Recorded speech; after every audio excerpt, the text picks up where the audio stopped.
I ain't gonna lie to you. I ain't gonna lie to you. I love me that music. That one's a pretty fly track. Welcome everybody to another edition of Hot Program. I am your host with the most from the East Coast, Dr. Pocket Locker, aka Jay Bundy, aka the fastest rising star in left-wing, right-wing media coverage, Mr. David Blackman himself.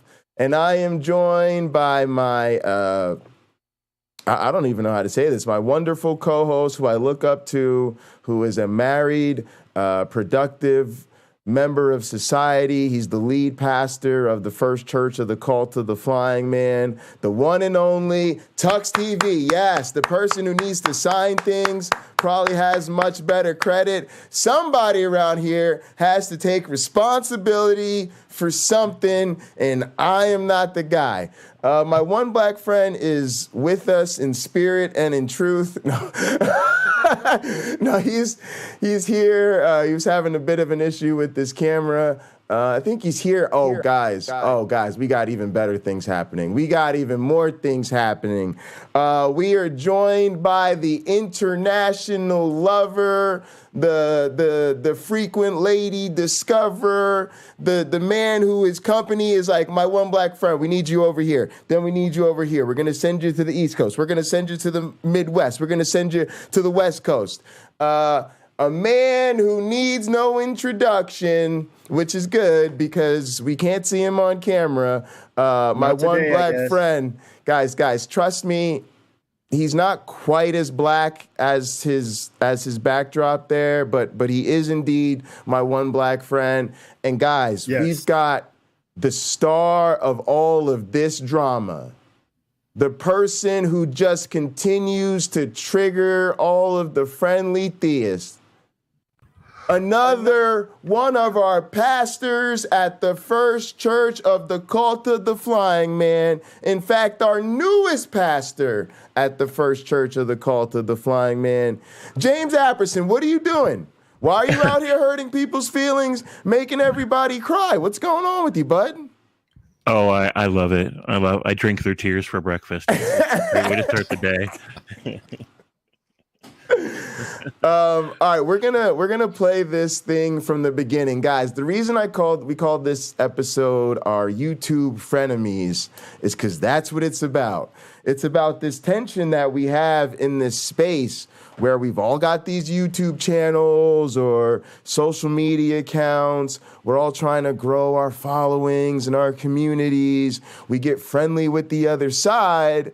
And sometimes people forget you're still the other side. So, James, I'm going to play Rebecca's little bit here. But before I get into it, why don't you give the people this sort of 10,000-foot view of what happened and how this drama came to be?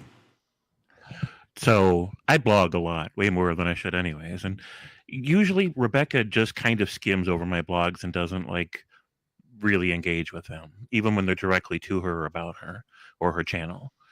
Now, this particular blog only mentioned her and one other person on her channel briefly. Like, most of the blog had nothing to do with them directly, just only indirectly. But she took a couple of things in there personal. She felt like they were more about her than they were. And she felt like some of the wording was stronger than it should have been. And so I've got all these other blogs that I really, really wish she would have picked those blogs to run with. But she picked this one because she took it personal. So she, all the other really great content I've got there just doesn't get addressed there, but that's fine. So I tried to explain to her even before she made a stream about this. I'm like, look, if you're taking this personal, it's not about you. I mean, I mentioned you in terms of like the evolution debate, but the rest of it's not really specific to you. Maybe you should call me or we should talk or whatever. And if you want to make a stream, go ahead. So She decided to. Now, she didn't warn me. She didn't tell me. Well, she did sort of, but she didn't tell me when she was going to do the stream. Sure. I just happened to be online at the time. Happened to Like see today, in full disclosure, I didn't either, right? I just like literally 2 minutes ago was like, "Hey, James, we're about to talk about you. If you're on, you might want to get on." Yeah. yeah. All right, go ahead. So chances are, statistically speaking, you would expect me to have missed it. I just happened to get lucky and was online at the time. So I was there to kind of defend myself and explain myself a little bit better. And there were moments during the stream where I felt like I did a really great job, and there were other moments in the stream where I could have done better. But I'm going to cover that later on my own channel when I get, I'm working on some videos right now. So, fantastic. So, yeah. Go ahead. I don't want to cut you off. I just wanted to say that I hope that as part of this discussion, we'll be able to talk about what happened and sort of how it speaks to the issues and the sort of conversations we have in this community, but also to our interpersonal relationships with these people and also to the game, right? Like I said, we're all content creators.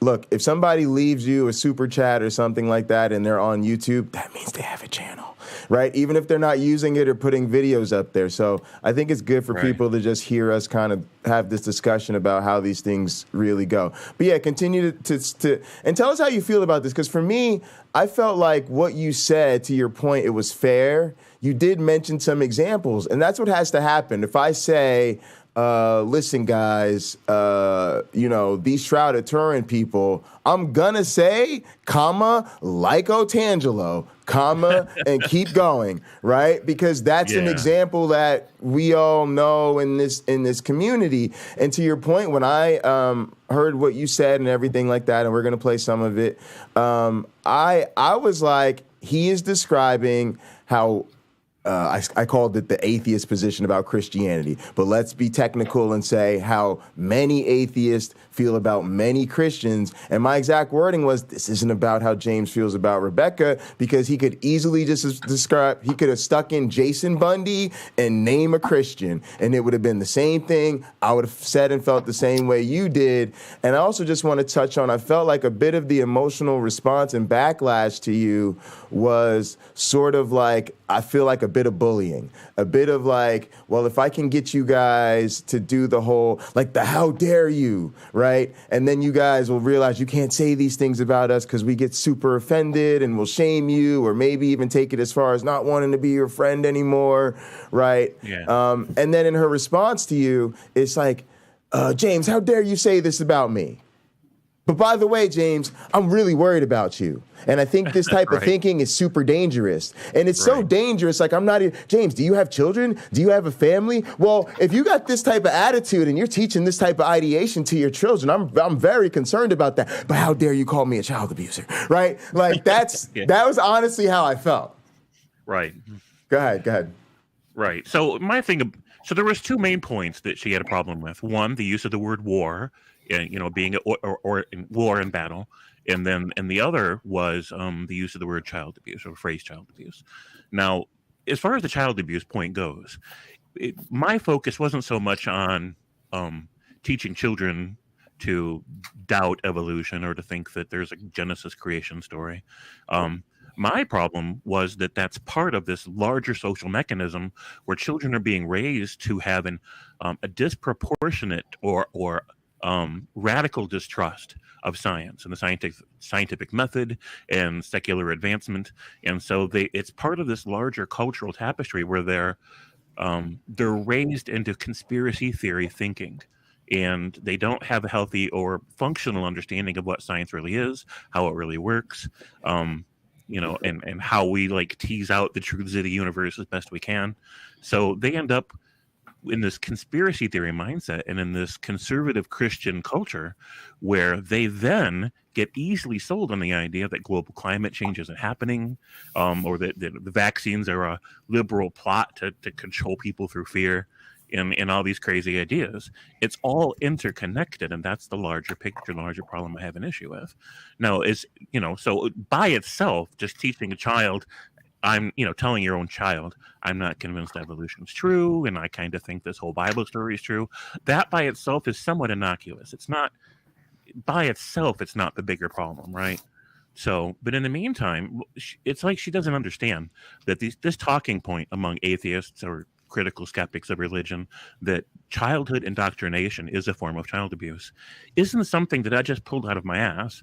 It's a common talking point. It is a common position held amongst rational skeptic atheists. There is some wiggle room, some gray room, or some divergence in the community about which examples of religious indoctrination count as something so horrible that we need to call it child abuse, versus some of the kind of gray issues that aren't that big of a deal. You know, there's some wiggle room in there somewhere, but there's an awful lot that happens on her side of the fence that is undeniably, irrefutably child abuse. And she doesn't want to think about that. She doesn't want to own that. She doesn't want to hear that kind of strong language. But it is what it is. But she did have a valid concern. She felt like, or she wanted to know if I think that we should be legislating or banning certain, parental rights of Christians to teach their children whatever they want to teach them. And of course, my position was no, we shouldn't be banning it and legislating it, not because it isn't abuse, but because that is a very slippery slope, because then who gets to decide where to draw the line and how do we enforce that? And then we'd have, of course, a bunch of Christian fundamentalists crying persecution the moment we try to limit them to how much damage they're allowed to do to their own kids. And then the other issue was that, the wording of battle and battlefield and war. Now there is a culture war happening, and there is a battlefield that we're all on, and she has chosen a side. And it's interesting because she feels like she doesn't want to openly and publicly disagree with other Christians, because that seems to run counter to the idea of loving and accepting them. But she has no reservation at all about challenging us publicly and going against us and refuting us and criticizing us. So that means that she knowingly is showing them a fellowship and a love and a respect that she's not showing us. And that's okay, because she's on the other side of the fence. She should just, if that's where she's at, then that's where she's at. She should speak her mind. But at the same time, it's like, let's not pretend there isn't a war happening. Let's not pretend that she isn't on the other side of that fence. So that's my general position. Yeah, and I want to make sure I play a little bit of it. I'm not, guys, watch James' stuff, read James's blog, watch Rebecca's video. I'm not here to recap all of that. I'm going to play a little bit of it just so people get a high-level view of some of the specifics in the language that was used on both sides. I want to bring in Tux and, of course, my one black friend. But before I do that, I just want to quickly hit on a couple things that are very important here to me. Number one, you touched on the fact that it really gives these people a difficult time grasping with reality. To me, I call it the basics. Let's talk about birth and death. You ever think anybody was born to a virgin? When you say yes, we think your view of the natural world totally fucked up and you ain't with the picture. What's the deal with death? Are you going to die? We all die, right? Well, no, I believe if I believe in Jesus, that will allow me to have eternal life. Once again, way off from reality. You touched on STEM careers, right? It's something I talk about all the time. People ask me, how do you play in church? Why do you go to Bible study? How can you hang out and love these people and want to, be a part of their community? Because it allows me to have the conversations with the students who, because of all this religious nonsense, are never going to walk into my evolutionary biology classroom. And if they never walk into my evolutionary biology classroom, then what do you think the chances are of them becoming professional evolutionary biologists is? Next to goddamn zero.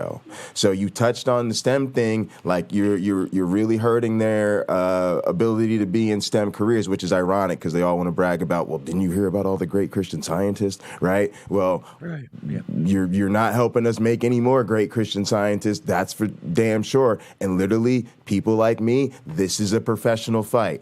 Fighting this fight is what I'm trying to do for a living. I'm not just an experimental evolutionary biologist. I'm an experimental evolutionary biologist who a huge, huge focus of my work is what we call evolution, education, and outreach, specifically professional development from the womb to the tomb. I'm working on a video game called Salmon Run. It's literally for elementary school kids. It's a collaboration with a bunch of scientists. The goal is to get them exposed to science careers in elementary elementary school. I work with Avita Ed. We target high school and undergraduate education. Cliff and I work with MABE. That's for developing the research skills of graduate students and faculty members. Get the fuck out of here. From the womb to the tomb, I am concerned about people in STEM careers, especially as it relates to diversity, women in science, on and on and on, right? Now, another thing is, you talked about the childhood indoctrination. I'm going to lay my cards on the table. You don't believe me? Go check my stream from yesterday and see what I'll be doing later. I read an email that I wrote to my family about how I'm very concerned about my mother's plans to move back to New Jersey so that she and her husband, in the retirement that they have earned, can take care of my grandparents, right? My mom's like, oh, I just retired. And actually, she went back to work, right? And now instead of going to the Arizona or California and chilling and playing golf, she's like, I'm going to move back to New Jersey so I can build a home for my mother and father, and me and my husband are going to spend our best retirement years taking care of my aging and elderly grandparents, right? Now, what's fucked up about all this? My grandfather is still the pastor and the bishop of Cornerstone Church of Christ in Jersey City, New Jersey, on the corner of Communipal and Pacific. Look the motherfucker up right now. Now, his dumb ass will not stop having services at said church, right? And my grandmother's dumb ass is right there with them. So what happened? Y'all already know how this goes. They got COVID, right? They're all right because we were able to get them vaccinated and boosted in the blases and flavonoids, but they were both very sick, and my grandmother sounded awful, right? And I'm not exactly willing to roll that dice again, right? Now, what is the point? I'm talking about my grandmother, their bishops. Nobody stays a child forever. So when I was literally thinking about this in the shower today, preparing for this show, I was like, you know what I'm going to tell these motherfuckers? You could use grandparent indoctrination, parent indoctrination, because nobody stays a child forever. So somebody indoctrinated my grandmother, right? She was a child. She was indoctrinated as a child. She continued to indoctrinate this family. Now my dumbass mother's indoctrinated, and I was indoctrinated, and if it wasn't for my science education, I'd probably be a YouTube apologist instead of a counter-apologist. Don't believe me? Again, I have on my Safe Haven Summer Camp church, because this is from when I worked at Trinity Reformed Church when I was a minister and a youth pastor at a church. Right, I was the summer camp co-counselor, the after-school coordinator, worked in the studio, was in a music and rap group, right? Okay, played on the worship team. Go fuck yourselves. This is my real life. The point is, this is real talk to us, and the dangers are very real. Okay. I'm as a PhD struggling to convince my family, hey, maybe y'all shouldn't do mass gatherings in the middle of a goddamn pandemic. Maybe y'all should wake up to the reality that a church with a full congregation is literally the most dangerous place on earth right now.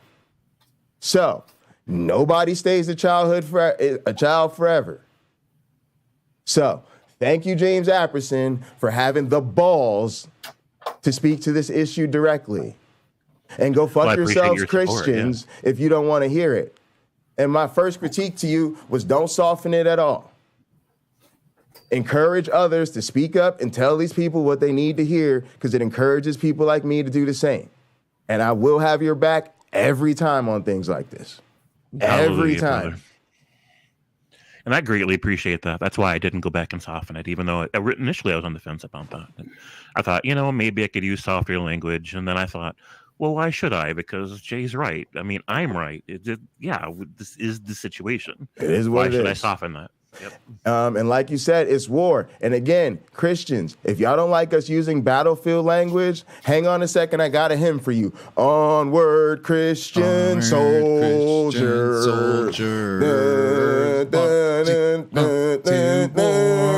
Goose stepping. Y'all noticed the goose stepping song, right? All right, Tux, go ahead. Get at these people. Then we're going to hear from our one black friend and get into this footage. Yeah, I'm looking forward to this. Yeah, that's you looking forward to. That's what you got for us.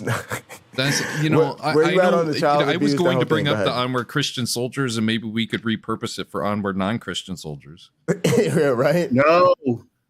Go ahead, my one black friend. I know he's been waiting to get in here. He doesn't have his normal hand waving power to go. Go ahead, my one black friend, please. Okay, I actually fired up another computer, so it might be ready to bring me visually into the room. Take your time. We're still here for you, bro. It's all good. It's all good. Glad you could join us. I'll just say this. The key syllable and the most dangerous syllable in the word indoctrination is nation. If you convince enough people to follow the party line, even when the idea is bad, you're making trouble. And you're making trouble for a lot of people. We've all heard the expression, teach people what to think, teach people how to think, not what to think. I think we would have a far better world if that were the rule, as opposed to telling children and adults what they ought to believe. Giving someone the autonomy and the tools to be able to make effective, poignant decisions should be the focus, not simply believe whatever I tell you and do what I say. That's not even good enough to serve the person that you are trying to educate. Sadly, my idea, what I just said, is dangerous to some people, even though it's what they think they think. They just don't know how to say it. They don't know how to articulate it. For Rebecca, she's concerned about our souls, if you will. She wants the world to be a better place. She wants people to be joyful and happy and all that wonderful, those wonderful qualities to life. That's great. But I think what happens is if you can't accept criticism that is constructive, and if you truly are interested in making the world a better place, perhaps you need to be ready to jettison some of your ideas. As I commented on our broadcast a few weeks ago about that long thing I wrote about you're holding on to nothing with your clenched fist. I think with a closed mind, you are holding on to something, but perhaps it's just not the right idea. It's not what you should be holding on to. It may be what you need to let go of. I couldn't agree more. And I've started to call this Christianity's fatal flaw. And you could say this about any religion, right? It's just that no matter what, at all costs, you can't admit you're wrong. So when you start from the principle that I have to be on this side, then of course you're going to do whatever it takes, right, to find a way to hang on to it.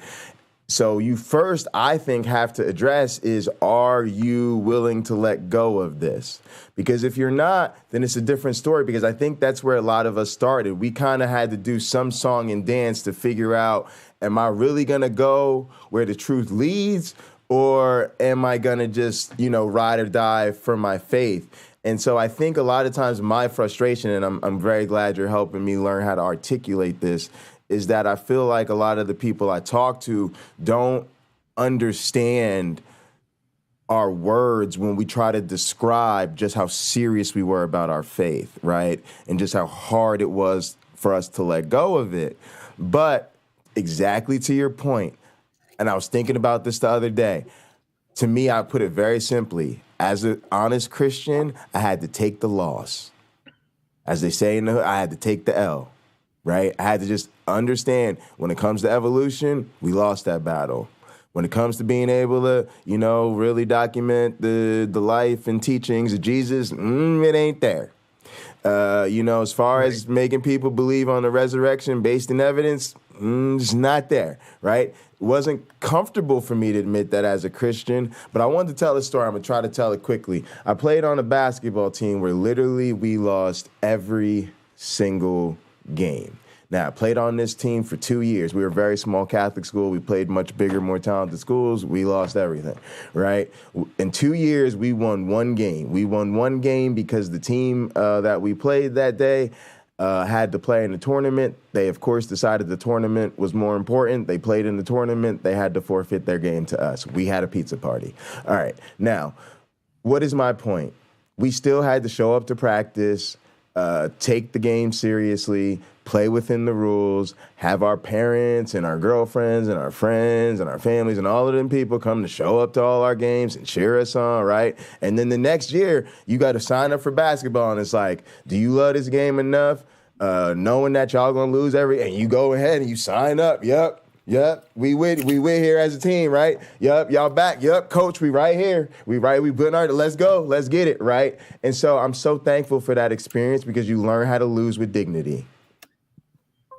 And you just gotta accept the game is over, and we'll take the victories we can get. You know, we be talking shit at the end of the games. You know why? Because the team used to come out, talk trash to us at the beginning of the game, and say, we're going to whoop y'all by 50 points. And the buzzer would go off at the end of the game, and we would start cheering and celebrating and laughing and clowning at them. And they would be like, what happened? We just beat y'all by 35. And we would say, exactly, and you said you were going to beat us by 50. You got to learn how to lose with dignity, folks. Let me play the beginning of this. And yeah, that's my message, Christians. I just got to learn how to take this L. Hello, everyone. I don't expect a big crowd today because I am streaming opposite Pine Creek, but that's okay. Proud of her for going head to head. Let's get it. We out here. Doing what kind of the third video in this series, which is called Atheist Confession. And what this is me just taking your complaints about religion, about God. And the name for it came from my friend Gray in the UK, who started sending me what he calls his confessions. So like for a while, about every week or so, Gray would send me a long complaint about all the problems that he has with religion. So I used his complaints as for the first two videos, and today I'm going to use one from James Apperson. And you know, Gray is a little more, I guess, lighthearted and comical in his confessions, so maybe those were a little more lighthearted. The blog I'm going to read today is pretty heavy, and so but I definitely want to respond to it. There's a lot of emotion behind it. And then I think James may join me on stream and kind of talk through it too. So this is called The Essential Value of Proportional Response to Any and All Dangers. And you can find the link to this blog in the description of this video. So it starts this way. As an anti-theist, anti-godist, rational skeptic, I understand that evolution of species is an established fact, at least as much as gravity is a fact. I also realize that the entire matter has nothing whatsoever to do with whether or not any gods exist. And yet I realize that any creationist camp pushing creationism on YouTube isn't enough of a big deal to get upset about. Being gaslit by bad faith actors in a debate is cause to feel some irritation. It can even be a good cause to go off on someone who keeps playing head games. Gaslighting is a form of abuse. A zero tolerance policy for abuse is reasonable, but it's important to recognize when that is or isn't happening. Most creationists like Sal and Rebecca, he's responding to a video I did with Sal pretty recently, simply don't realize how wrong they are. As always, words in blue are link. Okay, sorry. They're not lying. They're not gaslighting. They're just wrong. And the reasons they are wrong are things like psychology, sociology, neurophysiology, etc. They literally were forced to be wrong by some rather unfortunate physics due to persistent elements of... Sorry, guys. There's something I need to draw your attention to. Like she's they're saying using blush. See, and that's an example of how the professor knows you were distracted. Now, somebody said, YouTube Punk said, heavy blog, evolution only debunks Adam and Eve types, not a capital G God, for sure, all of that. But guys, the thing I wanted you to pay attention to is James Apperson's writing. Right? This man's trying to get out here with his blog. He's going to start a YouTube channel. This is our friend. You need to show him your support. Listen to how he is laying this all out. This is like a really, really fine dining experience with the master chef who was in the kitchen just whipping it up, tossing the knives, doing all the tricks, but creates you the most perfectly crafted, tasteful meal. Like, this shit just bangs. James Apperson, your writing, my guy, it's just really, really good. Keep growing, keep working on it, keep doing what you're doing, bro. Dysfunction within their semi-isolated subculture niche. Meanwhile, creationists, flat earthers, etc., just really don't have a strong impact on my life, nor most people's lives, at least not as a direct result of those mistakes. I mean, sure, if they're indoctrinating their kids into these crazy conspiracy theories, they're doing harm. For example, it threatens their kids' future to make rational sense of the world they live in. But so does the larger whole of their religion. It also threatens to disqualify them from being competitive in all STEM-related professions. Yes, all of that is a big deal. I'd even go so far as to call that child abuse. But that's not really the thing some skeptics are getting so upset shape about most of the time. Usually when a skeptic hears this crap, they take it personally, like it's an attack on them or an attack on the fabric of society. But I think that's really overblown. I would remind my fellow rational skeptics, there really isn't anything creationists, flat earthers, etc. can do to hold society overall back. Jason Torn in the house. Common education has overcome it in all developed nations. So the only people whose education they can still sabotage are an ever-shrinking minority of sufficiently vulnerable targets. Granted, that's a big deal because those people matter. However, most of those victims will eventually overcome that sabotage. Why? Because of how successful we've been at making sure the actual education is provided to the vast majority of humans on our planet. Intelligent design is a stubborn, progress-resistant meme which won't live beyond this century. It started in a knowledge vacuum as something to fill that troubling gap, but these days it's a Hail Mary pass. It's a futile attempt to protect their conservative, Abrahamic literalist culture from dying out. They will fail. In fact, such societal arsonists, both the willful and the naive, have already lost more ground than they can recover. Why? Because of the larger wave of physics crashing down upon their many roaring fires. And yet, pushback on YouTube, even small, especially small YouTube channels, is a very minor force in our collective wave of remedy. Now, here's a lot of y'all are with all this, right? Like I said, wonderfully crafted arguments. And it's very easy to hear this and go, yeah, we get it. And yeah, that's right. Science is winning this out. But there's a lesson in here that Sal and Rebecca and Taylor and all of these people need to learn. The same thing happens on YouTube. The same way the scientific consensus, right? Because everybody's able to read the same stuff, observe the same stuff, and they eventually start moving towards the same consensus, right? And we're like, yeah, that intelligent design creationism, that don't work. The biblical literalism, that doesn't work. It ain't because people just wanted to leave their faith, right? It's because all of the common observances, right? That's what happens on YouTube. Like, Rebecca, there's hundreds, if not thousands of hours of tape of us on YouTube talking about these issues. Mm-hmm. The inconsistency that you show. You have an entire second channel called Examining Evolution. Everybody is capable of watching you bring on the worst scientists who talk the most nonsense, and you give them the most platform and the most praise, and you try to get trained by them, and then the good scientists come on and goes in one ear and out the other.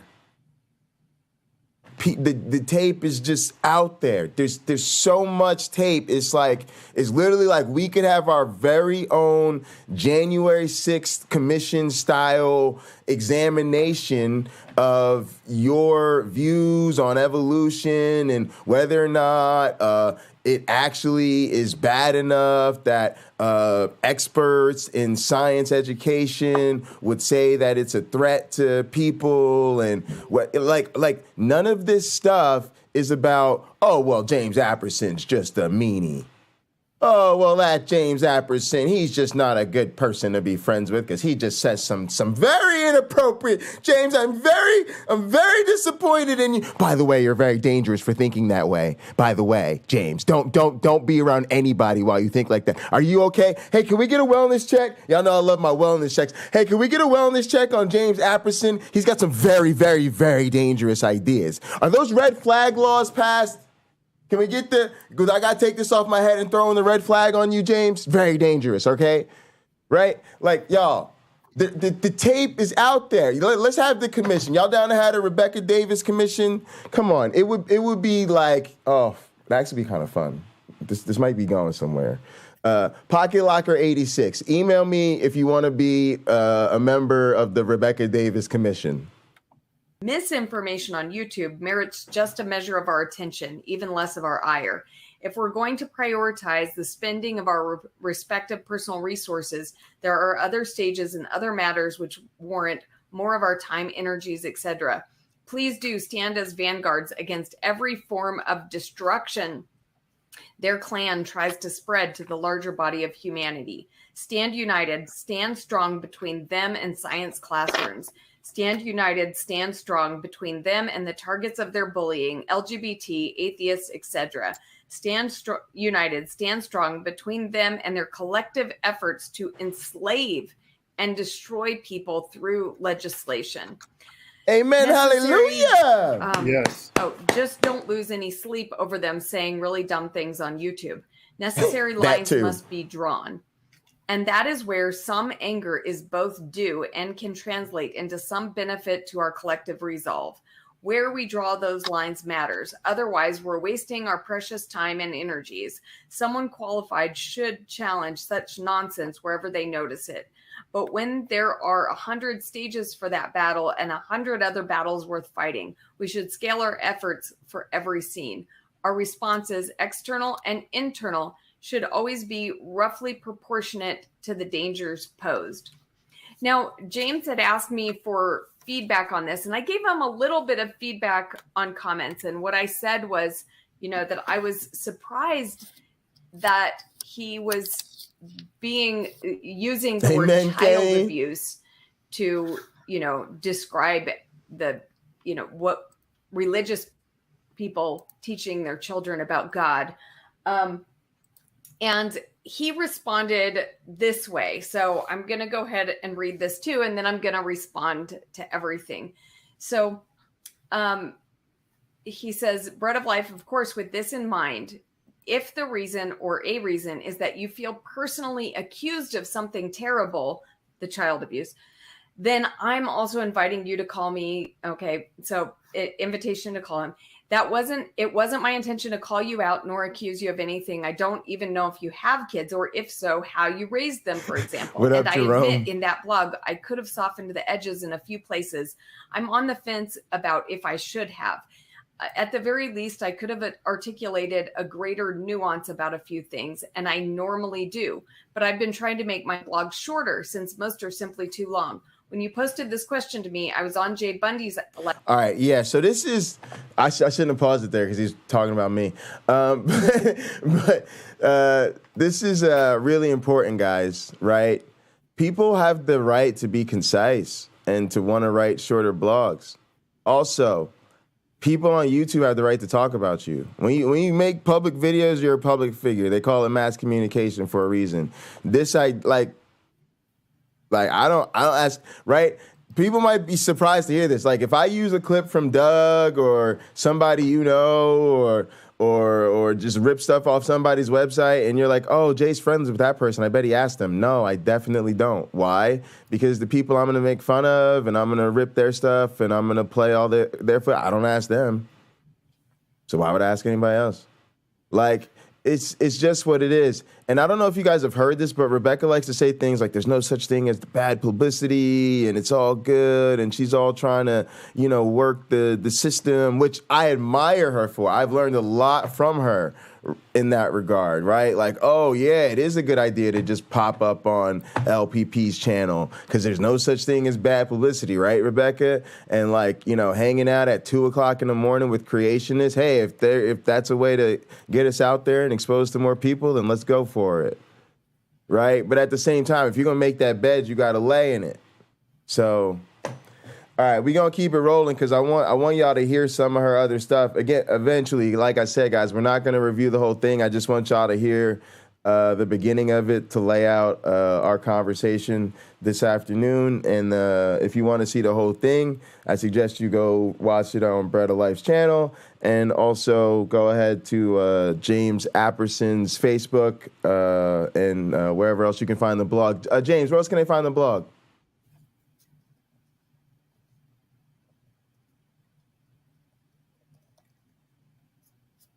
You don't get why we're talking about this, bro?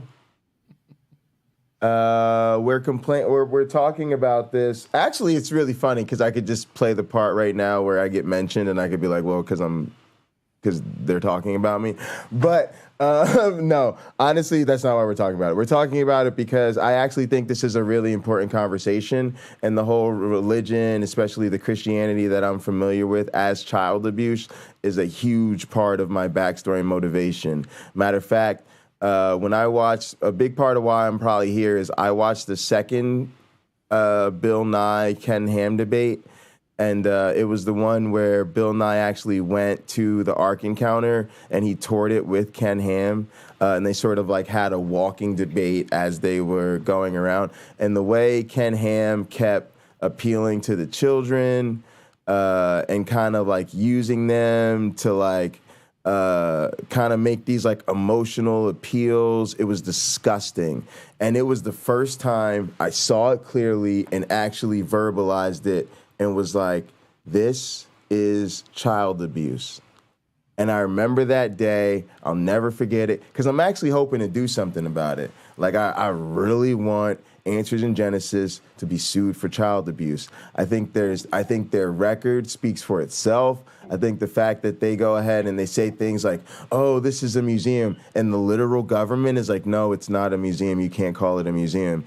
Then they're like, okay, we'll get it registered as a theme park. Then they register the shit as a theme park, and then they go ahead and call it a museum. Then they promise cities all this stuff, and then they get these tax deals and these tax abatements, and they never hold up to them. These people are criminals. Why are they criminals? So they can lie to children. So they could just they could just take stuff we know that we just know it's just settled science and be like, nope, children, none of that's true. None of that's true. So let's talk about Noah and the ark. Come over here. See humans alongside dinosaurs in the Creation Museum. Do you know how embarrassing that is? Dog, my mother was trying to talk to me. My mother's trying to talk to her son who's becoming a professional evolutionary biologist. She's trying to talk to me about evolution, and she actually asked me, well, son, what do you think of the Creation Museum? Do you know how bad I felt for her in that moment?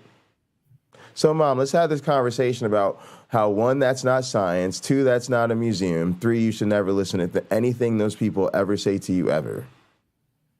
Yeah, that's a real great use of my time. Y'all don't understand. This is my life, right? I come from a family of 5 generations of ministers who still don't understand they need to stop indoctrinating the children in this shit. For all of the reasons that James Apperson is laying out in this blog. So I would say, actually, this is the central issue to me. I care far more that people understand that Jay Bundy feels that Christianity is childhood indoctrination to the level of being child abuse, right? Yes, at the individual and at the white collar, corporate crime level, right? Literally organized crime. That's what I think these people are. I think they're gangsters for Jesus. People who are willing to die for Jesus are willing to lie for Jesus. Please never forget that. Okay?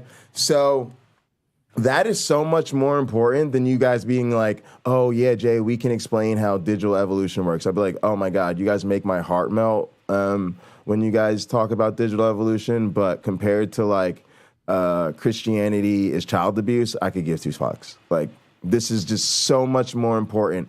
Here's a better question. Why do we sit around talking about theology and scriptural interpretations and the history of the Levant and the cultural practices of the ancient Israelites, or the metaphysical axiology of the epistemological ontology of the philosophy that absolutely zero people care about? Yeah, no. Let's stick to this Christianity is child abuse, and our friends are trying to shame us into not saying it. Let's take that for $100. Live stream asking if people there thought I was too harsh in my assessments. They thought it was fair, but I still decided I was going to go back and soften it a bit, clarifying my meaning and intent better. But after the show, I saw your question. So now if I go back and change it, it might seem like I'm trying to avoid being called out, answerable for my BS. I realize exactly how it sounds to someone on the other side of those fences. Now, I appreciated that James was kind of, kind of softening it a bit here. But then he kind of changes tone. He says, but at the end of the day, no matter how soft versus strong our feelings are, and no matter how soft or militant our approach, and no matter how passive versus active any of us are about any of it, we are all on a societal, national, and global battlefield. We are at war, and we're on opposite sides of that war. But it's not merely a war over ideologies, nor a battle over souls. The stakes are actually higher than that. Every facet of humanity's condition, near future and far future, is at stake. How many LGBT youth will be killing themselves tomorrow, next year, or 20 years from now? How many atheists, how many pagans also? That's at stake.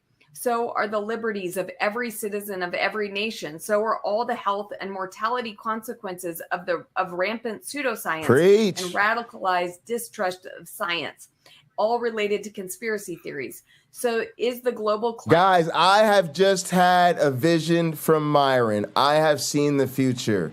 Guys, this is literally like a fantasy, right? We're literally, you guys got to appreciate this. You got to go watch this stream probably like 3 times after you hear what I'm about to say. Guys, just imagine if all of our friendship and all of this stuff and all this counter-apologetics we're doing actually influences Rebecca, right? And she lets go of the Christian nonsense. And then she's like, wait, guys, I got to double down and I got to go back. And now I've got to be an even stronger counter-apologist than I was an evangelist, right? So just this is the vision of the future. We're getting to literally hear James Apperson's atheist perspective from the mouth of Rebecca Davis on the internet. Like, this is just so wonderful. It's almost like when she's playing, like, when she does her little atheist Rebecca role play. This is like atheist Rebecca role play on James Apperson level, right? Like, wait, like just because she always just, that's some amateur,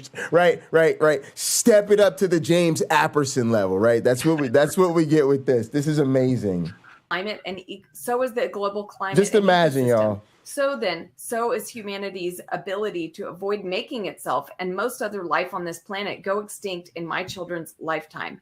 I greatly value being able to have civil discourse between sides. The more of that, the better. And my mind certainly can be changed about some things, but no one ever knows which things unless they try. Even I won't know which things until someone tries. And yet there is a general cementing or stubbornness for both of us when it comes to some issues. You'll always be loyal to the essential elements of your religious spiritual narrative, and I'll certainly remain resolute in my resolve to remain on this side of the Great War. However, I could be persuaded to relax, soften, or abandon some few of my current perceptions about how good or bad various specific issues may be. And if anyone could do that, you could. So it's worth a try if you might want to. It is also, of course, more than fair for you to use your own channel to speak your mind about literally anything. Meanwhile, I've posted about the question about child abuse in argument on my Facebook page and on a few Facebook groups, but I didn't post or mention my blog nor your channel. I'm curious to see what the range of responses will be, especially from other atheists. I certainly see at least some wiggle room for what might be the most reasonable language or sentiment about it. James, I'm really going to be curious. I would like to hear what the responses were, if you got responses. But I just want to kind of respond overall to the things you've said. I'm going to go. All right, James, before I let her do her response and then we'll have our overall conversation, I do want her to get her thoughts out there for a little bit, and then that'll be probably the rest of the footage that we'll show for today. But tell us about the response you've been getting. Put James up there. Put James up there for me. Thanks, Tux. All right. So I did post a question in several different groups, and predictably, people that are on our side of the fence, atheists, secular persons, all overwhelmingly said, yeah, that's child abuse. They didn't even care about like the more specific issue. All of it's child abuse, and indoctrinating a child into these religious narratives is child abuse. And then some of them even more specifically address the evolution and things like that, because of the way that it stunts people's cognitive development and how that's not fair to the child going forward. There were a couple of people that were on our side of the fence that hedged a little bit about whether or not the evolution versus Genesis creation was overtly child abuse, or whether or not I should use softer language. But most people, like overwhelmingly most on our side of the fence, said, yeah, that's exactly the language we need to be using. What about the other side? Did you get many responses from believers? I didn't get a whole lot of responses from Christians. They tend to avoid anything that they can't afford to really address head on. They're not stupid when it comes to that. They know where they can't afford to step. But there was a couple that tried, and basically their responses were, "So what? It's our business. It's our kids, and don't you dare try to legislate this or push for legislation about this." And so I had to clarify, I'm not pushing for legislation. I'm not saying we should try to mobilize the government. But you never said, like, they always have to create an imaginary problem and a straw man, and in this case, it's all the legislation that you didn't mention. Sure, exactly. So, if we get a chance, there's one thing in the blog that I want to play, a small video clip. It's very small, and I linked it there in private chat. Oh, is that the link you said? Yeah, perfect. Thanks for pointing that out to me. And that's linked in the blog. Yeah. Let me. The thing that's different about a Verbo vacation you always have the whole place to yourself. I guess what did I do here? Oh, I pulled it up with the wrong account. I got to pull up on my main account. Guys, please subscribe to my main account, Hunter Biden's Laptops. Yeah, it's my Mr. Hillary's emails account.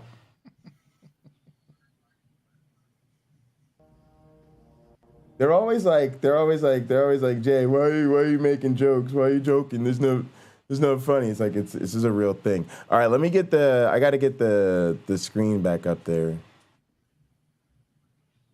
Like a full screen, I guess. Yeah, there we go. But yeah, guys, there you see it. Hunter Biden's Laptops. Go subscribe. Appreciate it. Love you guys.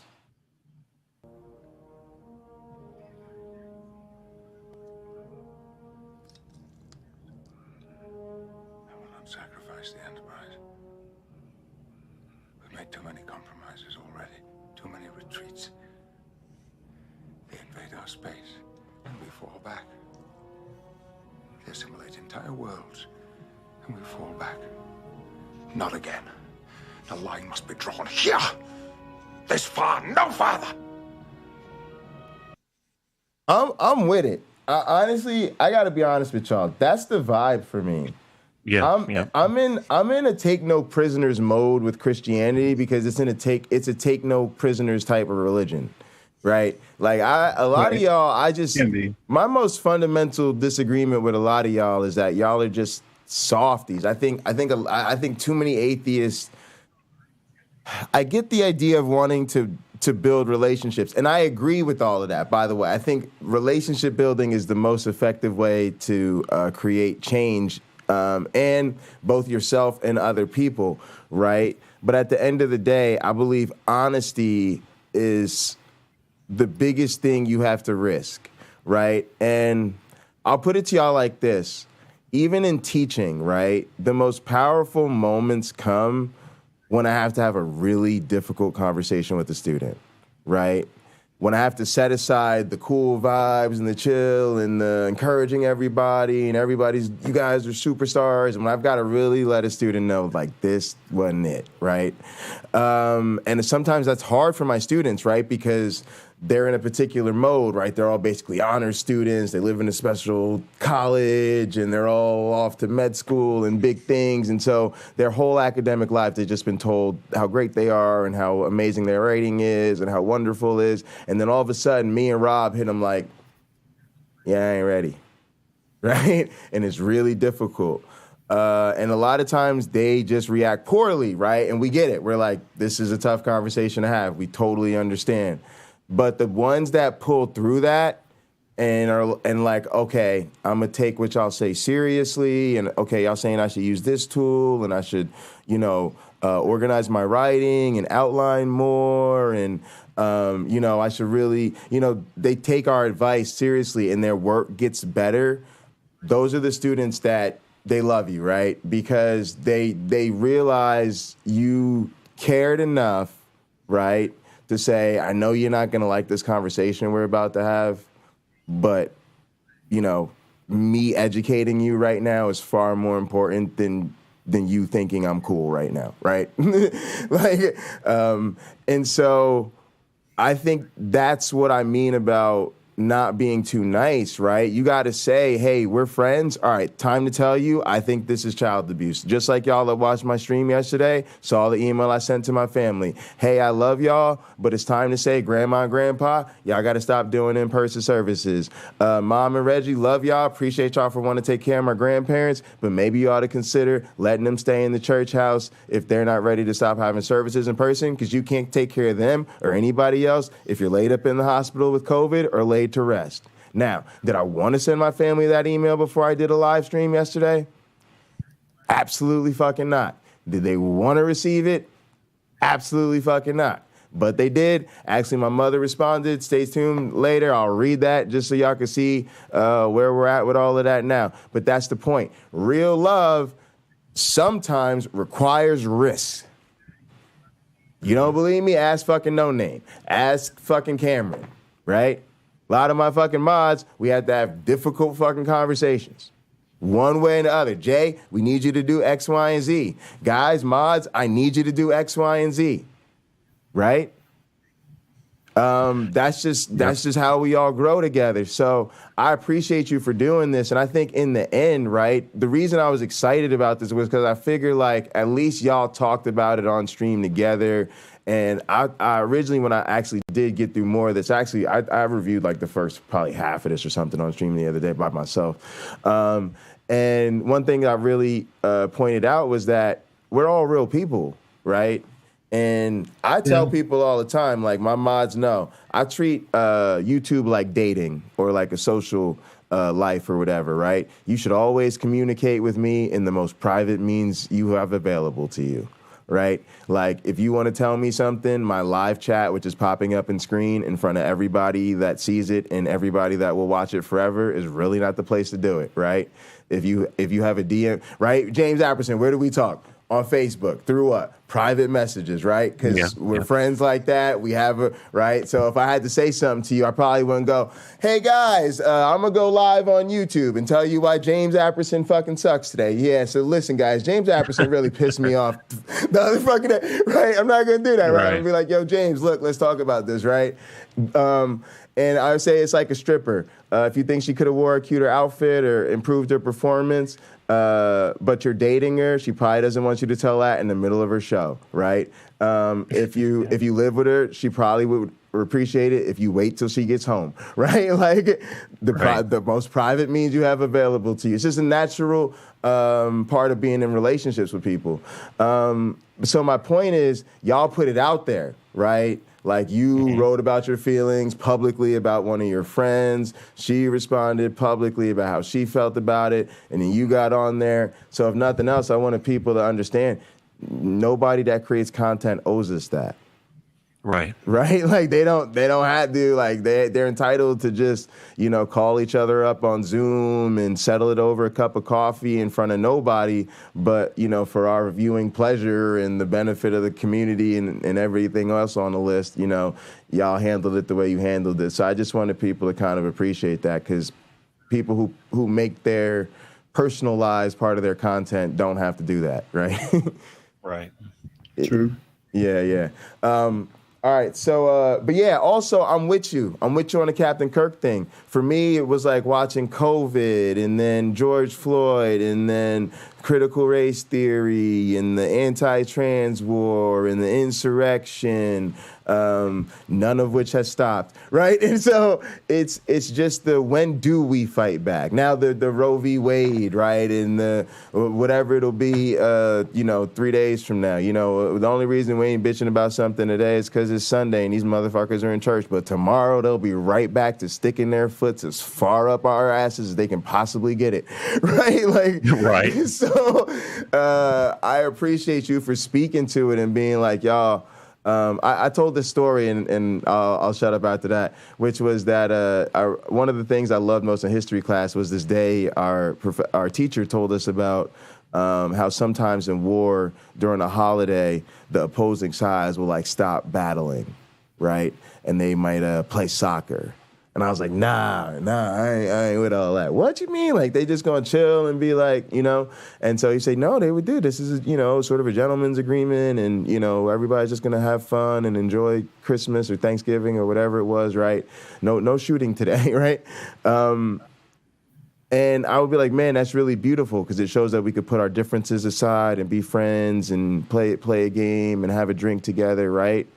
But at the end of the day, to your point, into the video that you just played, we were shooting at each other yesterday, and we're going to be shooting at each other tomorrow, right? And so it's all good to be friends, but please don't forget that we wearing them different colored uniforms for a very important reason. Mm-hmm. The lines have been drawn, and we didn't even draw them. I mean, they brought the battle to us, and finally we're fighting back. So exactly. Talk to my one black friend. Where you guys at with some of this? You want to go ahead, Tux? You go ahead. Okay. Thank you. What I guess from my armchair view of Christianity, I noticed something that I didn't notice when I was in Christianity. The war language, the military language that's involved. This clearly is something that's done to unify. When you tell people to fight for this, fight for that, fight for, goes on and on.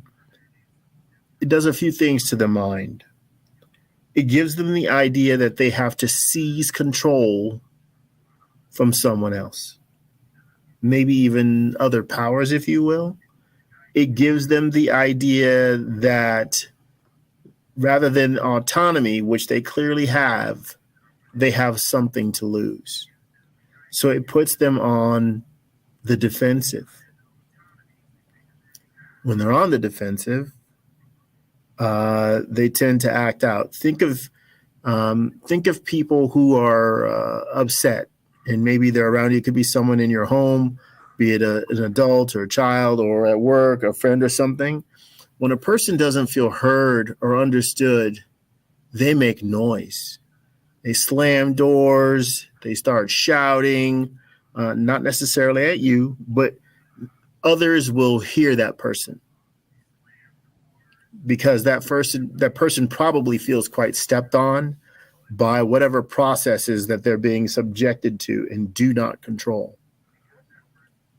I think to some degree, I'll give you for instance, from my own life, this is extremely gentle and yet very telling.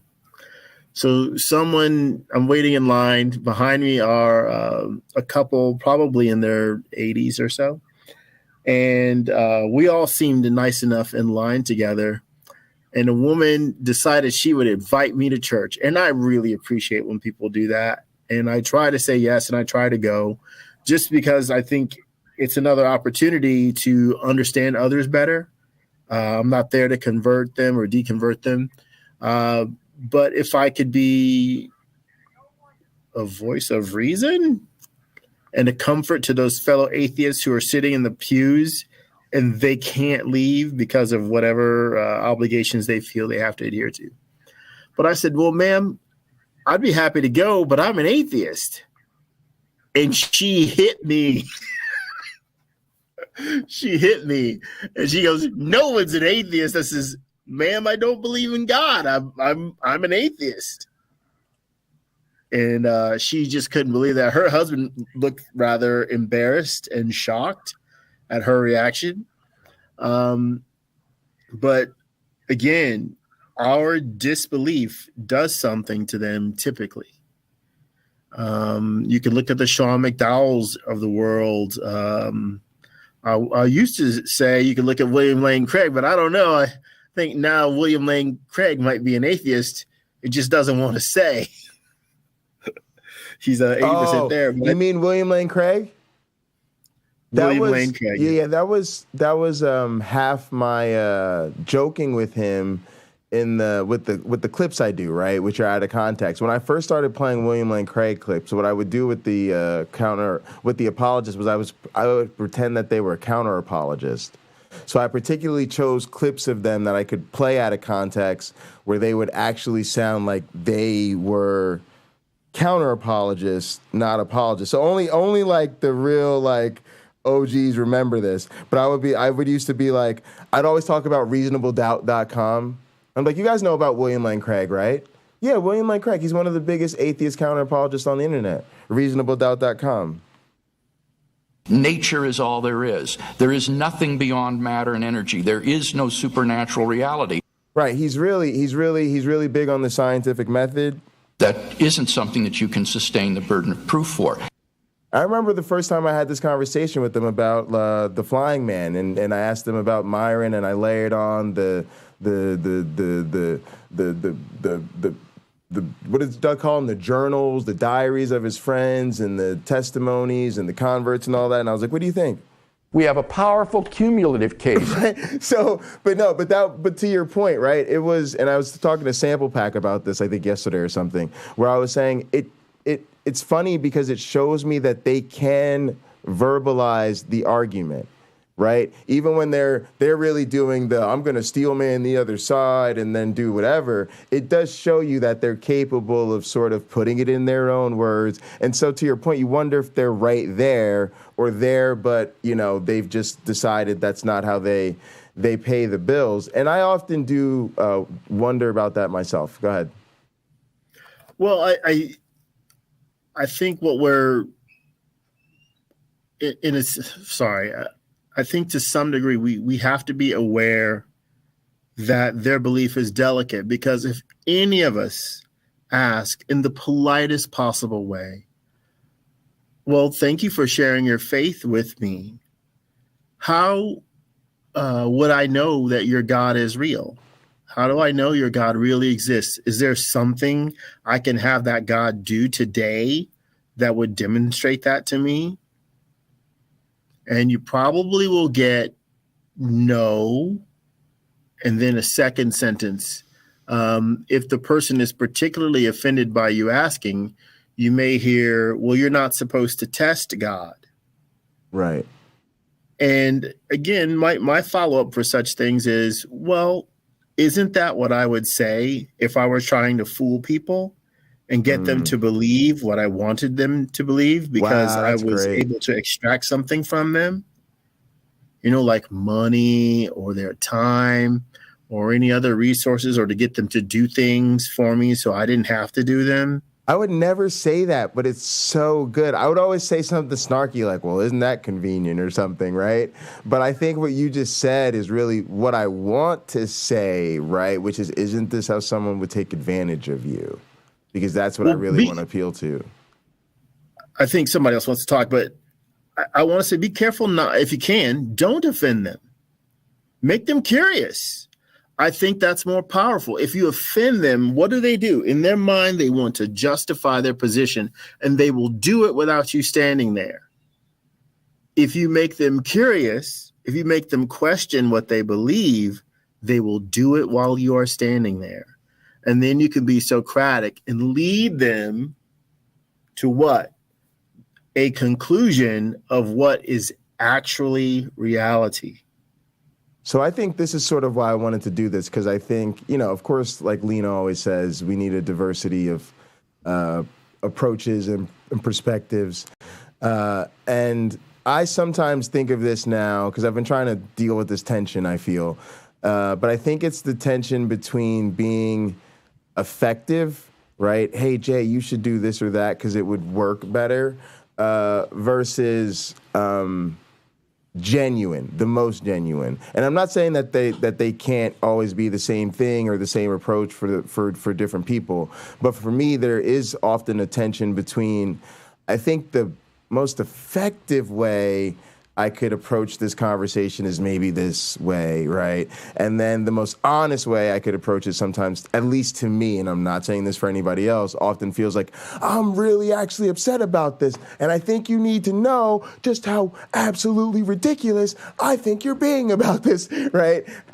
Even though I know that might not be the most effective. And the reason I think both are valid is because one, I think, is me going, you get further with honey than with vinegar. But on the other hand, I'm thinking, well, a lot of times when I go there, people think about it and then they come back later and they say, man, I really appreciate, how passionate you were about trying to set me straight. I really thought about it and I realized, you were trying to get through to me.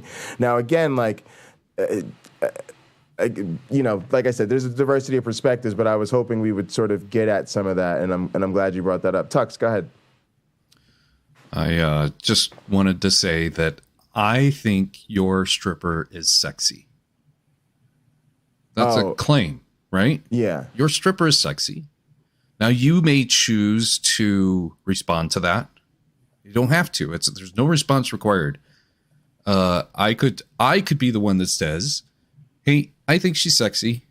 And you could just say in your mind, well, yeah, she is. Or you could say, well, no, today she's just not dressed as cute as she could be, as sexy as she could be. And there's no response required. Now, James Apperson has put forward an idea that is similar to what the opinion piece is of whether your stripper is sexy, except it's about her religion. And she has to respond. No, that stripper is not sexy because my Bible tells me she's not. Right. So in the claim that her God exists, we can choose not to respond. We could choose to say, well, I just don't believe that's true. I believe that this could be some form of deception, or it could just be kind of the passing of the baton to, from pagan religions to this new, super religion that kind of encompasses a little bit of each religion, or, whatever your claim is, she is still going to respond, and she is going to basically push back, or as my one black friend says, fight. It's going to use the language of, we have to defend this. Right. So in the terms of respecting the beliefs that she has, do we owe her that respect? And I don't believe we do. I believe we can sympathize with it. We can say, hey, we could compromise, and we could say, I think if you're making your false claim, well, we can make our false claims about the flying man, and we could come to an agreement. Or, we could come out winners here, and, kind of like the plot line of Dragnet. There was a movie back in the 80s where they remade Dragnet, and yes, the bad preacher is making a deal with the porn guy, and basically they're like, I'm saving the sinners and you're making the sinners. This is a win-win situation. And it's kind of in that arena. We could either compromise with our flying man. We could say, hey, you let us worship flying man and we'll let you worship your Jesus. But that's not going to be a level playing field. So we're not going to be able to become winners there either. And then there's got to be some sort of, the next step. There's an obligation that we are owed to everybody in this world to say, if this is deception, I'm helping you. your claims that there is a Jesus exists and my claims that a Jesus doesn't really exist, at least in the form that it became the Christ, the oral tradition, the Christ part of it. There was a Yahshua ben Yosef. I'll give you your grain of truth, but I don't think the super Jesus that we see after the Gospel of John is a legitimate entity. So I'm willing to let you make your truth claims unchallenged, and we have to challenge these claims just the same. And indoctrination is where that challenge starts. If James is going to put the line in the sand and say, hey, this is bad, let's view it as bad, let's make the world aware that it's bad, then we are backing him up. Absolutely. And we don't need to use war language. We just use the common sense language, the Socratic method, to understand each other in a better way. But my thing is, I don't have a problem with the war language at all, especially because the other side is using it. And this is what they want to do, is they want to fight the one-sided war. They want to do the onward Christian soldier thing. Hey, I'm worried that you're using militant language. No, I come from 5 generations of Pentecostal ministers. Please sit here and tell me that Christianity isn't militant. Right, I will get here with chapter and verse, song after song. Do you know how a Pentecostal choir comes in? Do you go to a church where when you go in and you sit down, the choir's already in the pews and they're just sitting there singing? No. Pentecostal church, they be marching in like it's war. What? They be marching down the whole aisle doing the processional before they march militantly into the choir stand. Like, it's serious. The onward Christian soldier, I joke about it. But why do I joke about it? Because I watched my grandparents get their advanced degrees. I watched my grandfather get his doctorate in divinity or theology or whatever, and my grandmother get her master's. So we went all the way from their bachelor's, and they were my grandparents while they did this, right? But first off, my grandmother didn't get her doctorate like my grandfather did, even though she's a way better student than he is. Why? Because she decided that a wife should not have the same level as her husband, right? So y'all could go fuck yourselves. Like I said, nobody stays a child forever, right? If you start as the child that's being indoctrinated, but then you become a mother, and you're an indoctrinated mother who's now indoctrinating the next generation, right? Then she indoctrinates the child. Now you become an indoctrinated grandmother, like I'm dealing with, who indoctrinated my mother, like I'm dealing with, who indoctrinated me, right? So the point of that was to say, every single time we went to their graduation, and we had to go to about 5 or 6 of these, and they were always forever, like 3-4 hour graduations, right? Every single time. What did they all march into? All couple hundred of them. Onward, Christian soldier. It was their traditional march song as they graduate, right? That's their graduate. They're all marching in to graduate and become out there in the military. So please don't try to come at me and tell me that the militancy is not central to Christianity. Just please, just don't try. It's not going to go well for you. Actually, let me jump in. Go ahead. I can't let that slide. Go ahead. So we have to look back a little bit, and I don't know how often this is going to be relevant. So. The other show where we had Rebecca on, and I explained to her about why Jesus said to that guy, sell your sword, or sell your cloak and buy a sword. This is right after the Last Supper when they're coming to arrest Jesus. Again, I keep saying this, so forgive me if you're hearing this again. Jesus would have been surrounded by those people, those Hebrew people from various tribes in Jerusalem that have come, and they're seeking after him to take him away and give him his trial, right?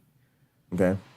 If his message, Jesus, if his message was militant, This is the perfect time to give a rousing speech to win those people over to himself for a military takeover, because as part of that Passover ritual, you are supposed to gird yourself. You are supposed to put your weapon on. So if those people left their Passover dinner and came out with what, swords and staves, and they're standing there around Jesus, and they're supposed to take back Jerusalem from the Romans, this is the perfect time for him to say all the right things to make that happen. He doesn't. Well, one, I'm not sure he could have, right? So if I really wait, but he's supposed to be the Son of God. He's supposed to have all these people. You know, he's a popular guy. But you got to remember, I don't buy that, right? So I think more like me neither. I don't even think he was real. So right. So but to a lot of people who do think he was real, it would have been if he was really who he says. You know, in other words, he's doing the whole song and dance, and then. I'm trying to think of what did we have this conversation about? Oh, we had this conversation about January 6th, right? We were talking about the fact that, because I was talking about how black people always just think when we see January 6th, like, why did they just shoot everybody, right? But there was a very tactical consideration, too, where they talk about, apparently we're going to go over the footage or whatever, but how they may have literally been outgunned. Like, maybe part of the reason they didn't go off and shoot everybody was because they could not have. They made the calculation. There's not that many of us. There's a whole lot of them. A lot of them might be legally armed and ready to do this. And they might be looking for a reason to shoot, right? So what I'm saying is, and again, I'm not going to get too deep into this because it honestly really wasn't my point, but I do see where you're coming from. If I'm granting a real historical guy here, he may have seen himself as whatever, and his message may very well be militant, but now he finds himself in a real situation where they're coming to get him or whatever, and he recognizes there ain't no way him and his 12 friends or whoever they were hanging out with, the little unarmed Jerusalites or whatever they were going to deal with the Roman army, right? So at that point, and even if he was a super militant dude, he may have found a way to make a peaceful sounding concession speech. Now, to me, it don't matter because I don't like talking about the Bible. I don't really like talking that much about the particularities of Jesus because, like you said, you don't think he existed, and I don't think anything we have as recorded him saying he actually said. But I do get that there's a way we could say the message of Jesus isn't militant. My point is more to say that we're talking in this particular context about Christians being upset about people using militant, warlike language to describe them, and I'm saying their culture is filled with it. Whether Jesus was peaceful or militant, cool. And if that's the conversation you want to have with Christians, knock yourself out. But for me, there's a very real way, and again, I don't have time to talk about everybody, right? But I'm just saying there's a militant Christianity that has a militancy in its core that all of us deal with and interact with enough that it has to be dealt with. Now, the bespoke edges, you know, the Richard Madsons of the world who have a real peaceful, loving, all-naturalistic, wonderful interpretation that doesn't require any violence, sure, we just ain't talking about that right now. You know, sometimes the conversation ain't about y'all. But yeah, go ahead, Tux. I was going to say if James wanted to step in and ask anything or follow up with anything. Yeah, James, go ahead. Oh, all right. I'll just write various notes so I don't forget later, like what I want to mention. So there's a couple of things. Like, so I shared this clip, and we don't have to go into it today, but if I try to post it in the main chat, the bot will sanction. No. So I think is that the Captain Kirk clip? No, the next clip that I've got there in the private chat. Is what's a clip from Jesus Camp? Read it to me. Sorry, because I just which one does it say? Oh, so my favorite video video. Wait, no, that's the other one. Hold on. So starting at time index 133, I've got this YouTube video, and the clip is from Jesus Camp, where the teacher at the camp is admitting that they were wanting to weaponize children as violent martyrs for Christianity. Hang on. Let's get this. Is this the right other one? No, oh, okay, the one that's the before other that. one. All right, the one before that. Got you. Oh, it says the sardines. James, James is sending me wonderful messages. I've just been trying to focus on other stuff, so I hadn't seen it. But so thanks for. I don't want to take us off the rails. If you want to throw those in, you can. But if I you want do to, because I think this is sort of relevant. All right, and it's at the timestamp. Oh my goodness, James, you're welcome. So wonderful. Thank you. All right, here we go. I can go into a playground of kids that don't know anything about Christianity, lead them to the Lord in a matter of just no time at all. And just moments later, they can be seeing visions and hearing the voice of God because they're so open. They are so usable in Christianity.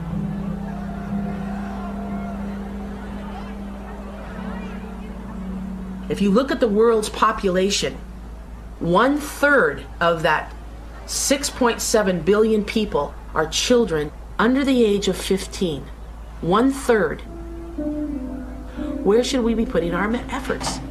Where should we be putting our focus? I'll tell you where our enemies are putting it. They're putting it on the kids.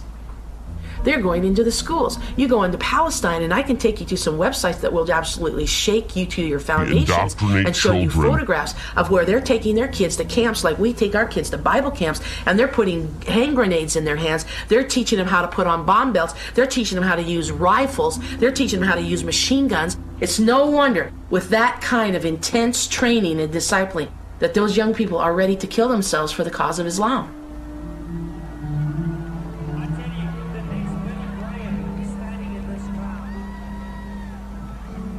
I want to see young people who are as committed to the cause of Jesus Christ as the young people are to the cause of Islam. I want to see them as radically laying down their lives for the gospel as they are over in Pakistan and in Israel and Palestine and all those different places, because we have, excuse me, but we have the truth. Right. Wow. Yeah. Go ahead. Yeah. James, do you got anything? I want to tie this into what my one black friend said.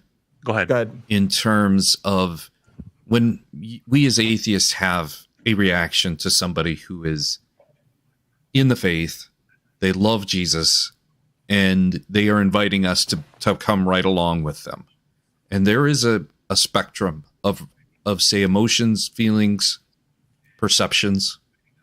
On one end of that spectrum, on the easy end of it, it's kind of amusing to us because we feel we've looked behind those gospels and seen something that's maybe not as good as they think it is.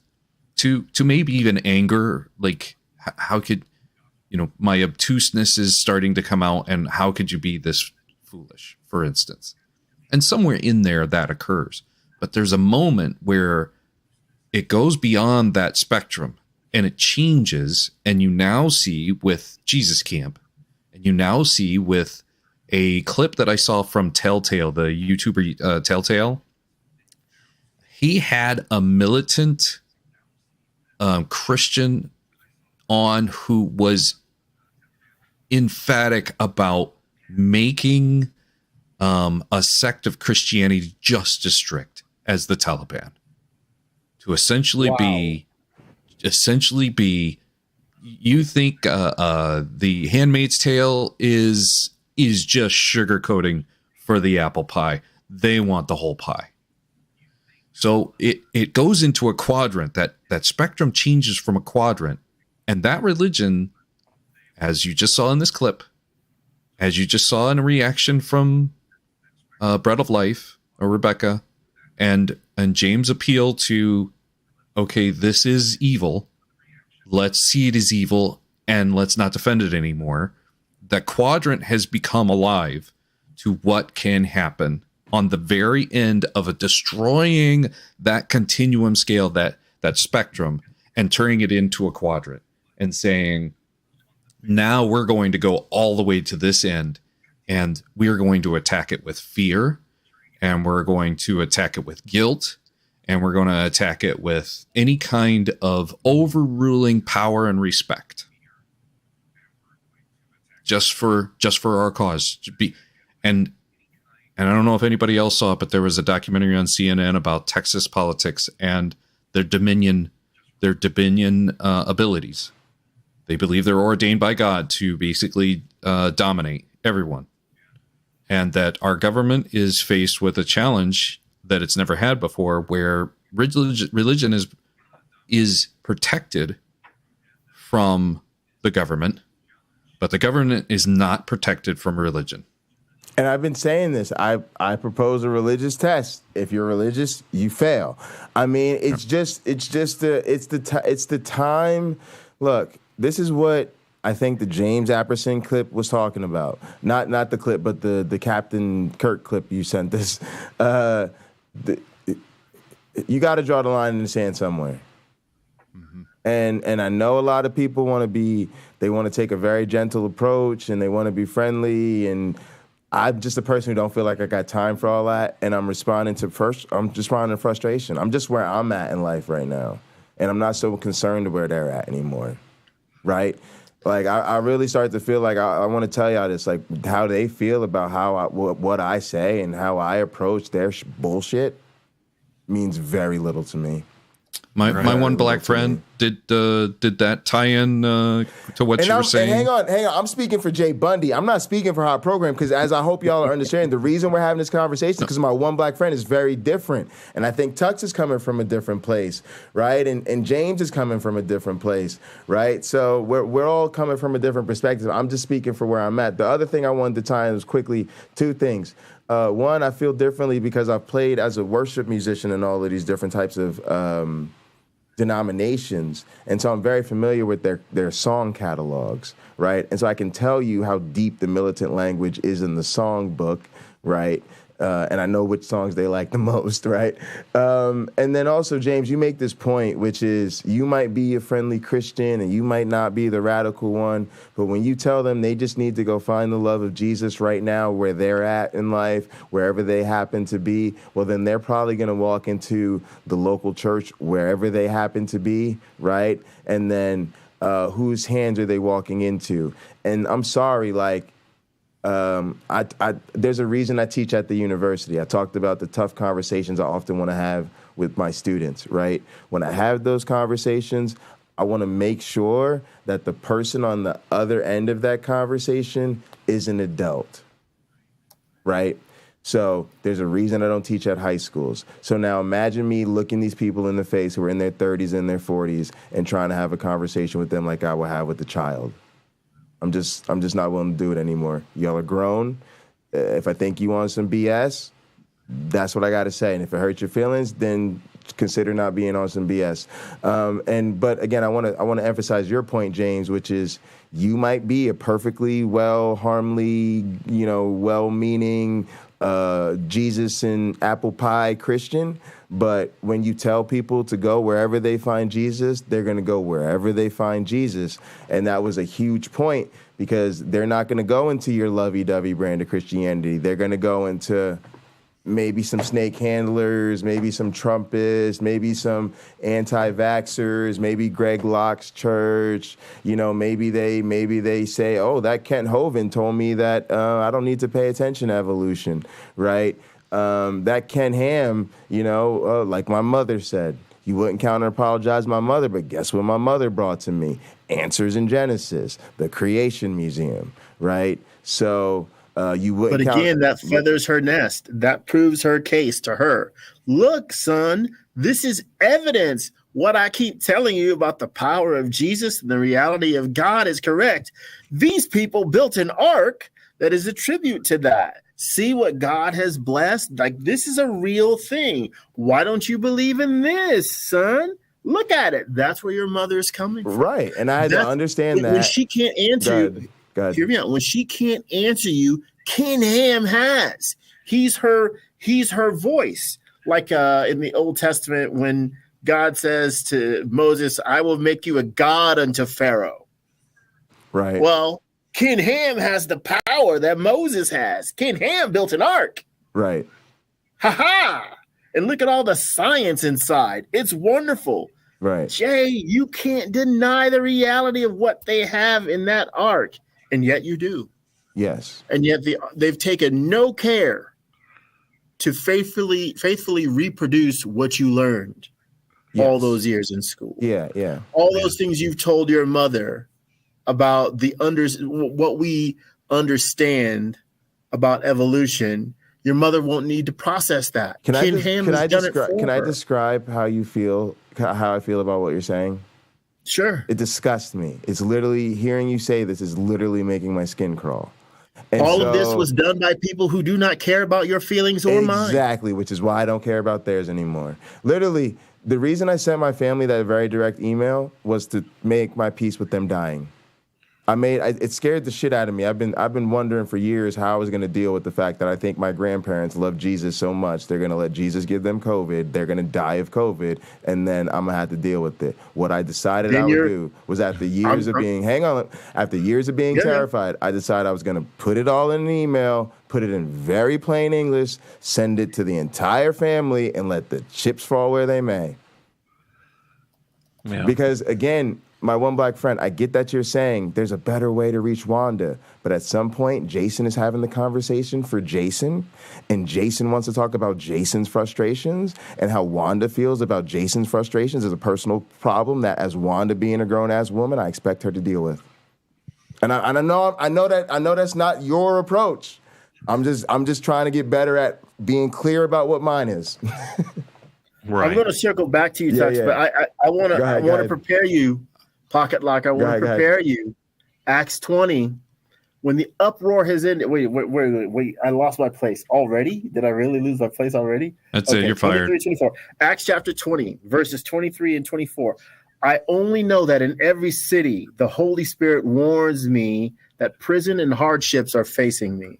However, I consider my life worth nothing to me. My only aim is to finish the race and complete the task the Lord Jesus has given me, the task of testifying to the good news of God's grace. That is where your grandparents are. It is. Yeah. That's where they are. And you know what? I had to make my peace with the fact that it might get them killed.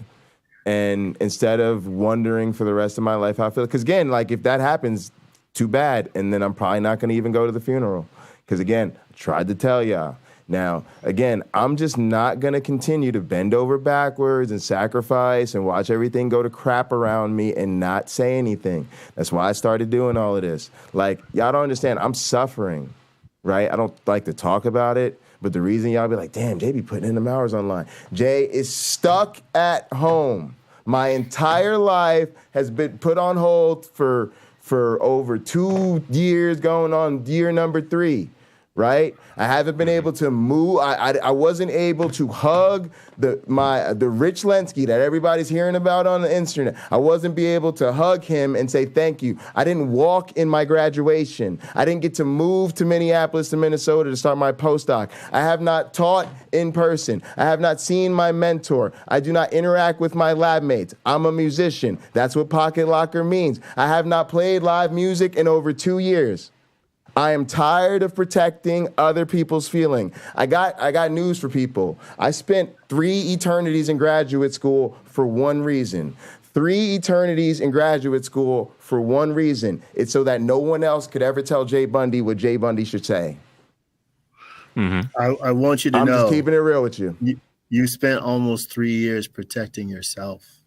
That's exactly where you live has become a cocoon for you. Very much. So while you're there, when you come out, I encourage you to make sure you transformed into something more beautiful than you were before you went into isolation.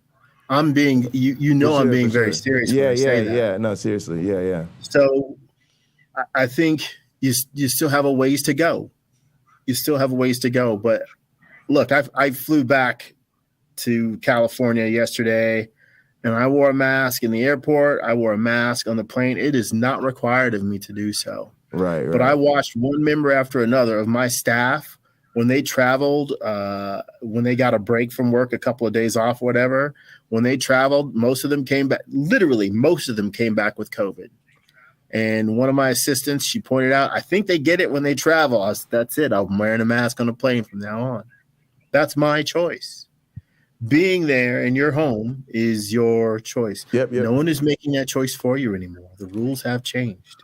Yeah, no. And the rules have changed in the required to absence of evidence. Again, the rules have changed based on what humans could tolerate and humans' emotion, what humans got to do. That's not how viruses work.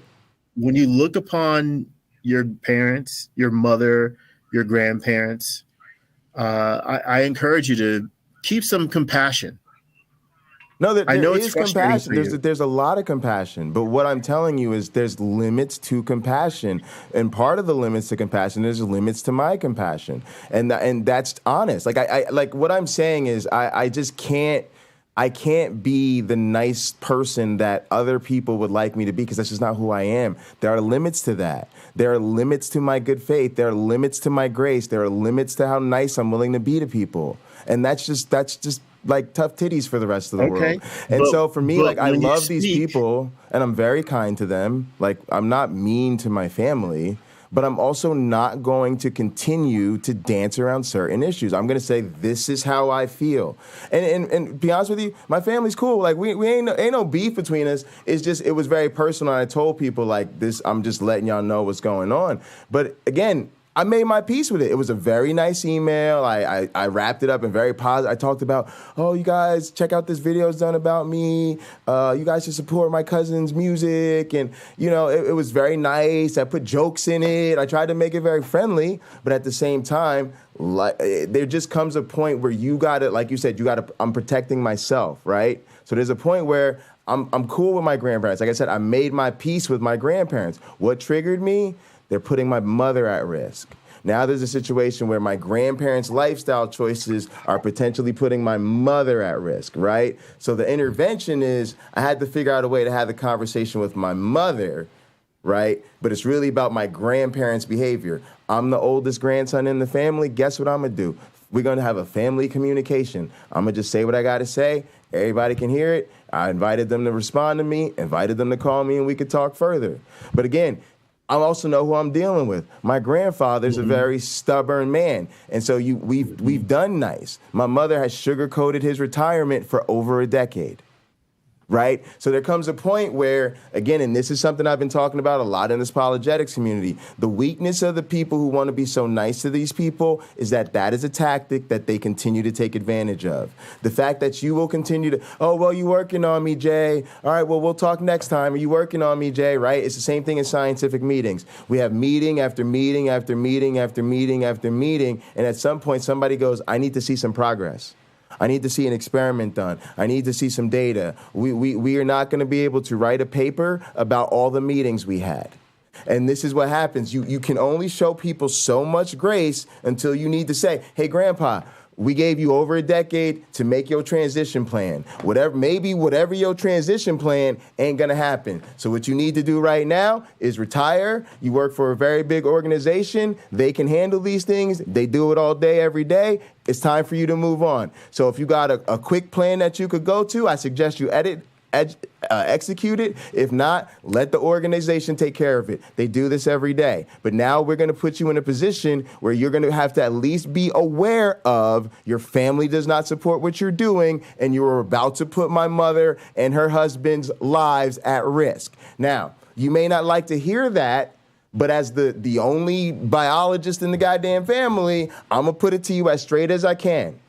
Just like you would want your doctor to do. You would want him to say, hey, look, I want to find a nice way to say this, but you have cancer and you need chemotherapy. Now, you're not going to like that. You're going to cry. You're going to whine. You're going to beg. And you're going to wish it was different. But that ain't going to change the reality of the situation. And again, it's cool, whatever it is, because I said my piece. They read my piece. So that's the end of it, right? Like if they got something to say, they can, and they can do what they want to do. But my point is, I'm not going to keep swallowing my pride, swallowing my voice, not expressing my emotions, not expressing my outrage, not expressing my feelings, not expressing what I want to see, because it may not be the best way to get through to other people. If that's the primary focus of other people, then please, by all means, do whatever it takes to be the most effective version of yourself that you can be. But please understand, just like some people like baseball, I like baseball when I need something to go to sleep. I love pro wrestling. Most people think People who like pro wrestling are ridiculous in their adult years, right? There's different strokes for different folks. Some people are interested in soccer, some people are not. Some people are being as interesting and nice and compelling and effective in their interactions with the other side as they can be. People like me are not, right? This is just kind of what it is. Like, okay. James Apperson. Yeah. This is your article. This is your blog post. You have the indoctrination and the person speaking out against it. Trying not to give up his voice, but making sure, reasserting that his voice is heard again and again and again. That's you, Jay. That's you. Yeah, it spoke to me. It really spoke to me. Hold on. We all heard you. Sure. We all heard you. Please understand, we all heard you. Thank you. Right now, your mother and her husband, they are clearly indoctrinated into following along with the plans of your grandparents. Perhaps to some degree, your mother is serving them to see how they faithfully serve God, and that deserves to be rewarded. And that's an admirable path to follow because your mother is a Christian too. Right. Absolutely. Yeah. So it took all that programming, reprogramming, praising God, teaching her to praise God. It worked. So maybe for you and other people in your position, you don't have to buy into it. But people you love have bought into it. And none of those people are asking you to set them free. Right. So to some degree, since it is not all of society, right? It's just your family. Sure. The best thing to do is be loving. And always. I would say to some degree, I feel acceptance is the wrong word, but I think maybe Tux and James would agree that tolerance isn't. To some degree, you have to tolerate the fact that that's how they see things. That's how they want to conduct themselves. That's where they are in life. And they don't need to be shouted down or anything of that nature.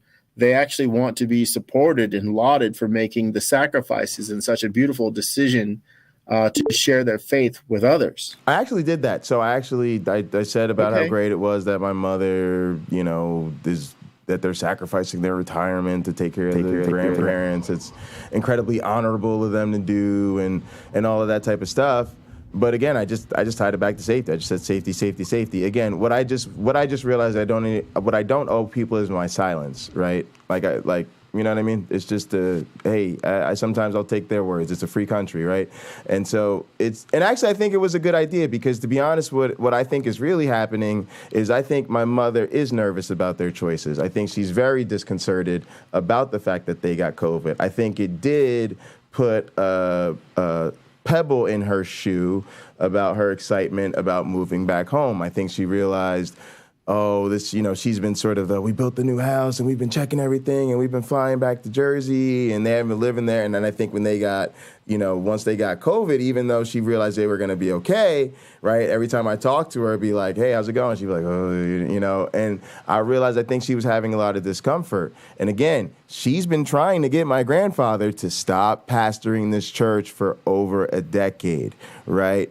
So I actually think, based on the tone in her email, that if you read in between the lines, there's a lot of relief in there. There's a lot of, Jay spoke out. Like, Jay went into, hey, multiple generations now are not going to stand for this. We're going to really have to have this conversation. Like, her response to me was very much like, yeah, we've been thinking through this, and yeah, we're going to have to, right? So reading between the lines, I think she was relieved. I think she felt like I stepped up, and she was like it was very well, Jay, she was very Dr. J.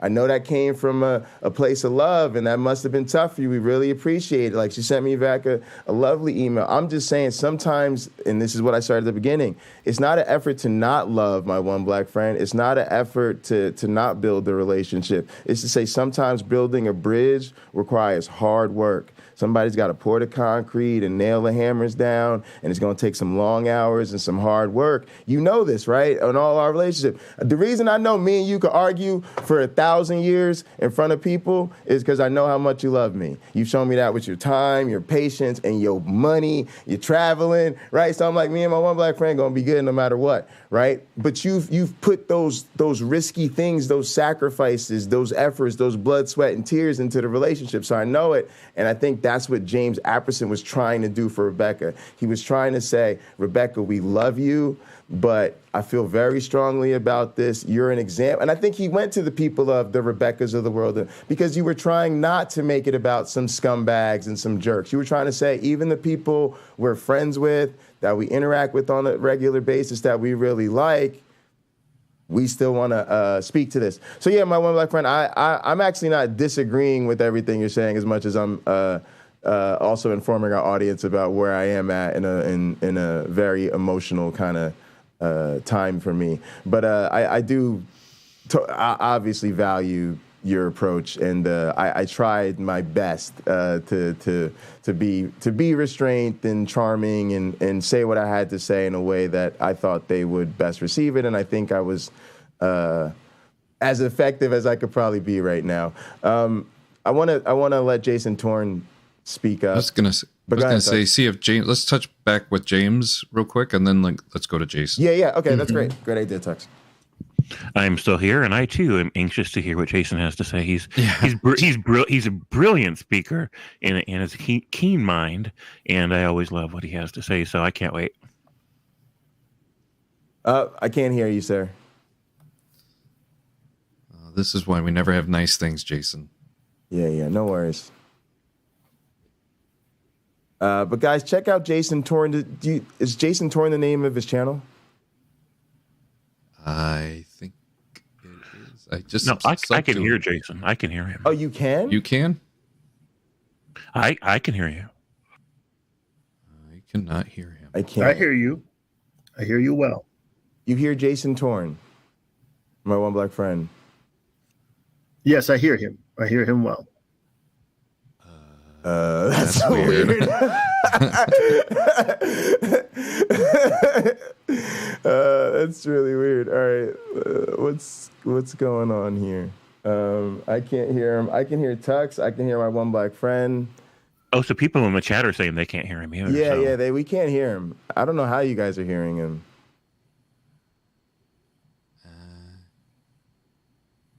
Yeah. No sound from Jason. Yeah, all right. They're hearing what I think they're hearing. Yeah. Jason, did you give it a refresh? Yeah, try giving it a refresh. Let's make sure my stuff is set up here. Stereo audio. Oh Lord. Let's do that. That's not gonna make a difference, but all right.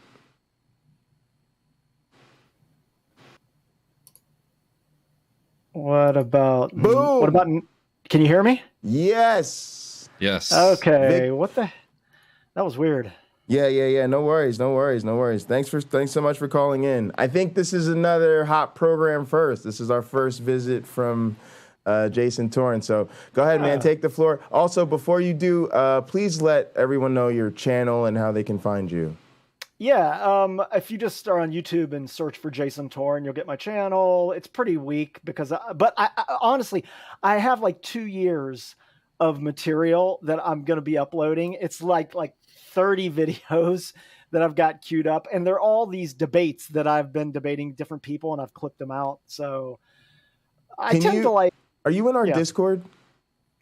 I just joined your Discord. Oh, great. Okay, let's chat there because I want to help. I'll help. Promote the stuff and show it and review it. We'll do all types of stuff to help you get out there, man. Appreciate you hopping in. Go ahead, take the floor, man. Yeah, I mean, I don't know if I have anything cogent to say, but I will say a couple things. One, I have been watching Jay recently, and I really enjoyed the NSF audio purchasing discussions. I thought that was really amazing. I loved it. Thank you. I love the thought about the David Blackman background. Yeah. We're going for it. I showed my advisor too. I said, this is the set. We got to do it. I showed him a couple examples, and Thank you. I really appreciate that encouragement.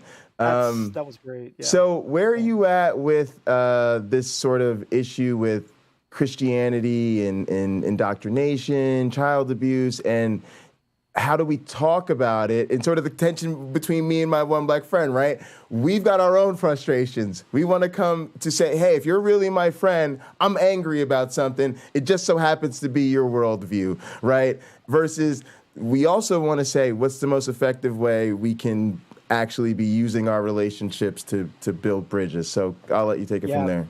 Yeah, I mean, I think it's a good point. I was on the stream that James, that Rebecca had this conversation with James about his blog post, and I think I had said that my biggest concern is the indoctrination, brainwashing perspective. I tried to be respectful in that regard, but there's certainly this capacity when it comes to these topics like religion, which are very that have the ability to change people's way of thinking, and for people to be motivated to do really crazy things, or for people to kill people, that they feel so impassioned around a topic that they are willing to do very radical things. This is something that's happened for thousands of years. We've known this is the case. And in America, we see this tremendously right now with the right leveraging like this weird twisted associations between like political powers utilizing and leveraging this known aspect of religious indoctrination to get people to be motivated around political wedge issues. And the example would be like, look at Trump. Trump is a guy that wasn't political whatsoever. His whole life, or not political, religious. His whole life, he wasn't religious at all. He doesn't know anything about religion. Nothing. But yeah, exactly. He knows zero about it. But what happens? He starts to realize that this is a way that he can use to leverage. Hang on. This is my one black friend show. You may not see him, but I know he's probably jumping up and down. So his thing is religion is useful. Go ahead, my one black friend. I know you got it. I know you want to. Hi, Jason, and welcome. Hey, religion is useful. Religion it wasn't invented by the Swiss, but it is the Swiss Army knife of political tools. You can motivate people to do pretty much anything, even if it's not rational, by use of religion, invoking the name of God, saying this is God's will, providence. It is what we should be doing. The Lord commands it. This should be Christian, blah, blah, blah, whatever the faith is. You really can get the whole crowds going and communicating your message for you. You can pull scriptures out of 1 Corinthians, 2 Corinthians. You could pull it out of Acts, Samuel, or your butt, and it will be considered as useful for teaching, for prophecy, for rebuke, for political motivations, advancing your agenda, your ideology, and getting paid shiploads of money. It's fantastic. I totally agree with you. I mean, I agree that it has been known to be a useful way to, and again, people may have different perspectives, but my view is it's a useful way of controlling populations. I mean, it works better than reason. I totally agree with you. So I'm not saying that it's not a useful tool. I'm saying it's dangerous in that somebody like, and I use the example of Trump, is somebody who is not religious whatsoever can step in and he has a sense of knowing that he can use this method to get what he wants, to garner what he wants. In some ways, Trump is like the worst of the worst because he is like, no, he's like a sociopath. He has like, all right, no. Hang on. Jason, no. It's just you're making me think of something, and I want to try to verbalize this before I forget. So that's all. That's the only thing. Thank you for bearing with me. I've tried to make this point about Trump before, which is, I think he used to actually be a Democrat, right? He used to hang with the Clintons or whatever when he wanted to be one of the cool kids and hang with the celebrities and all that, right? But imagine if he tried to make his sort of comeuppance and run for president as a Democrat. There would have been no way he could do that, right? Because the road would have been blocked by all of the very serious politicians, and there's no way to get through the electorate that's going to be evaluating against these other people, right? But if you appeal to this demographic in the radical right, who, well, let's just say scrutiny isn't really their strong suit, right? And they were mostly apolitical before this particular candidate came along. Then there's a path, right, that doesn't exist if you're going to go the legitimate route and try to run on your public service record. And now a lot of other people, to speak to the danger, your Marjorie Taylor Greenes and Lauren Boeberts, and even some of your people like your Ron DeSantis, who would have been halfway on their way to maybe being a legit conservative. They would have been halfway to Liz Cheney otherwise, right? Or if they weren't, going, oh, no, the new thing to do is jump on this Trumpist radical, crazy, anti-everything thing, right? And so now the power is like shifting there. So, and so why am I bringing this up? Well, it's why I do this. It's because it's all tied together. If you didn't have that baked into these people's worldview, that sort of credulity, that sort of willingness to go against the conspiracy and that built-in persecution complex that you can take advantage of, right? It would just be a lot harder for these people to have an actual valid route. Right now, they seem to have an 8-lane highway. Yeah, I mean, I think that's exactly right. Is that, for those of us who are old enough to remember, Donald Trump ran multiple times as a Democrat.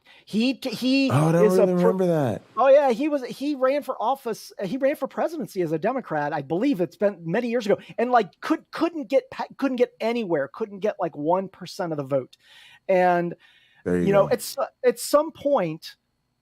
And I think this is an alignment, not just with Trump, but like you were mentioning with other politicians, that there's a realization with kind of like the AstroTurf movements of the ability to this manipulation, the ability to manipulate groups who are maybe less educated or are more prone to these conspiracy viewpoints, or as an example, religious indoctrination, that they're able to be controlled by the religious right, like by the Ralph Reeds of the world, by the folks that have kind of a connection between the religious, evangelical Christians, the Bushes. Remember Bush, the evangelical Christian, the most radical Christian to ever be a president. Up until, I guess probably so far, that at some point in the early 2000s, I think that people like you're mentioning, like these are like the version 3 or 4, the right. Yeah. We could go back. But you're going back to the OG, like the version 1s and version 2s. Correct. Yeah, right. Correct. It's cycled through, but these folks have realized that they can, think of like the Tea Party movement. Like that was like another the Palin, example of that gave us the Palins and the totally.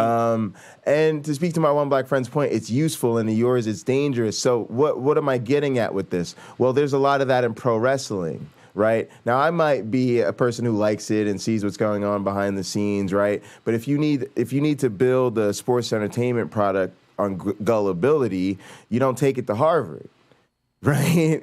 So when you watch and see a lot of the decisions in pro wrestling, there's a lot of pandering to the Americana and the sort of, people always say it's like low rent entertainment. It's like, is it low rent entertainment or is that the model, right? And I love that about it, right? Because I get bored. I work in the academy all the time. When I come home, I'm like, nah, let's talk a lot of shit and then hit people with steel chairs. I'm with it. Let's get it, right? Like, and so, but to your point, right? That's where the used car salesman comes in, and Nigerian prince, and the Tinder love scams, right? It's easy to go with that. And the thing that is difficult for me to remember, and I think it's what you're seeing in the conversation with me and my one black friend, is like, there's this struggle to remember that the people that are participating in this and doing this are themselves the victims. Right? It's like my grandmother was indoctrinated and she did it to my mother because that's how she was raised and I was around and I know all this, right? And it's like, it's so tough to remember that they're not acting out of malice, right?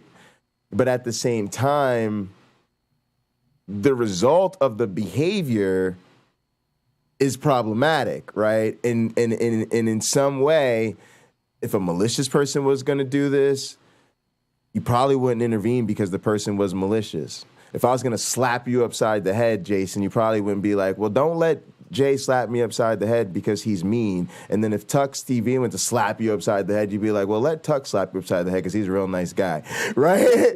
Right? That's exactly, I was going to say, on this exact issue, if you remember, for many, many years, the religious right with regards to politics would say things like, we care about character. We care about the historical character of somebody. We have to go back and look at the way they acted in the past because that shapes how they might be a politician. We care if they were sincere and honest in the past or like were religious and like went to church and cared about those things. Those things mattered. Now, here comes Trump. And what happens? The religions folks say to themselves, like the highest of the high religious folks say, it's not about his past. It's about what he's going to do for us. So we don't really care that he was a rapist or he was this or he was that in the past or that he didn't go to church. What we care about is that he's going to promote like pro-life judges, that he's going to promote these issues that are in alignment with our views now. So that seems to be an oxymoronic position.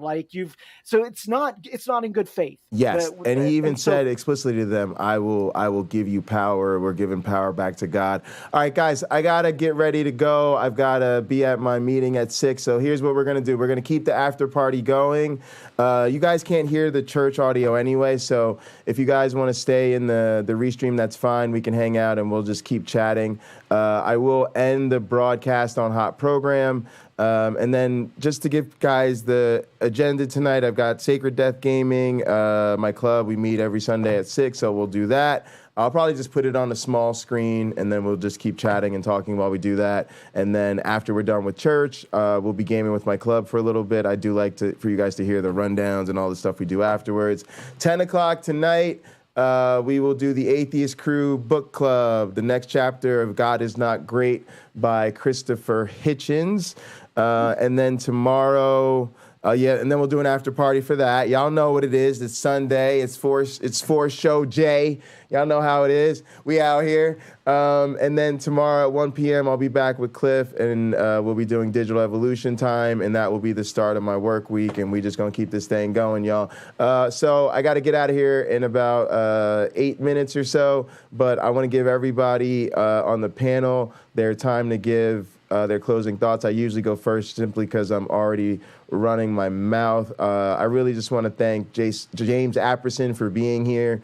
I think this was super, super, super, super, super, super important. It is a central motivating issue to why I got involved in this community and so interested in this content in the first place. I very, very, very much think religious indoctrination of children is child abuse. I actually want to see federal legal action brought against the Ken Hams of the world, the Kent Hovens of the world. We have footage that they are doing what they are doing out of willful ignorance to great financial gain.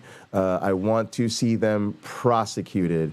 Tux, I'll let you decide the order, I just say we give James Apperson the last word. I agree. My one black friend, you go. All right. I just want to circle back to something you wanted to know about, Tux. So political implications for this indoctrination business here that the Christians have going, other religions have going. For the Christians, you could look at Romans 13. Let's take it 1 through 6, where it talks about respecting the political officials that have been put in place and that they've been put there by God, and you can follow what they say and trust it. That's in a trash can when it's not needed. When the person speaking needs you to do that, they'll remind you. They'll bring out that, they'll pull Jesus's carcass right out of that tomb and start telling you, he said so you have to do it. Okay? Now, if you skip down to Romans 13:8, it says, let no debt remain outstanding except the continuing debt to love one another. For whoever loves others has fulfilled the law. Isn't that pretty? The commandments, you should not commit adultery, you should not murder, you should not steal, you should not covet, and whatever other command there may be are summed up in this one command: love your neighbor as yourself. Love does no harm to a neighbor. That's in verse 10. Therefore, love is the fulfillment of the law. I want Lauren Boebert to say that. I want Marjorie Taylor Greene to say that. And I want Trump to say that. And I don't know that they will believe it. If I just said that without giving it the context, I don't know that they would believe it. But if I were to say that's from your Bible, Trump would probably reply, I don't have a Bible. That one you saw me with wasn't mine. And Boebert and Marjorie Taylor Greene probably do have a Bible, but they don't remember anymore everything in it any better than I do. So I'd say that's an issue that needs to be addressed. It helps when an atheist knows what's in the Bible, because then they can remind people who are trying to beat them over the head with it what's in there. Oh, go ahead. Hold on a second. And also, I got to be real quick here because I know there's limited time. For James, bioweaponizing the religious, how they have done that to themselves. I think most people don't know that it's happened to them. I think they're really unaware.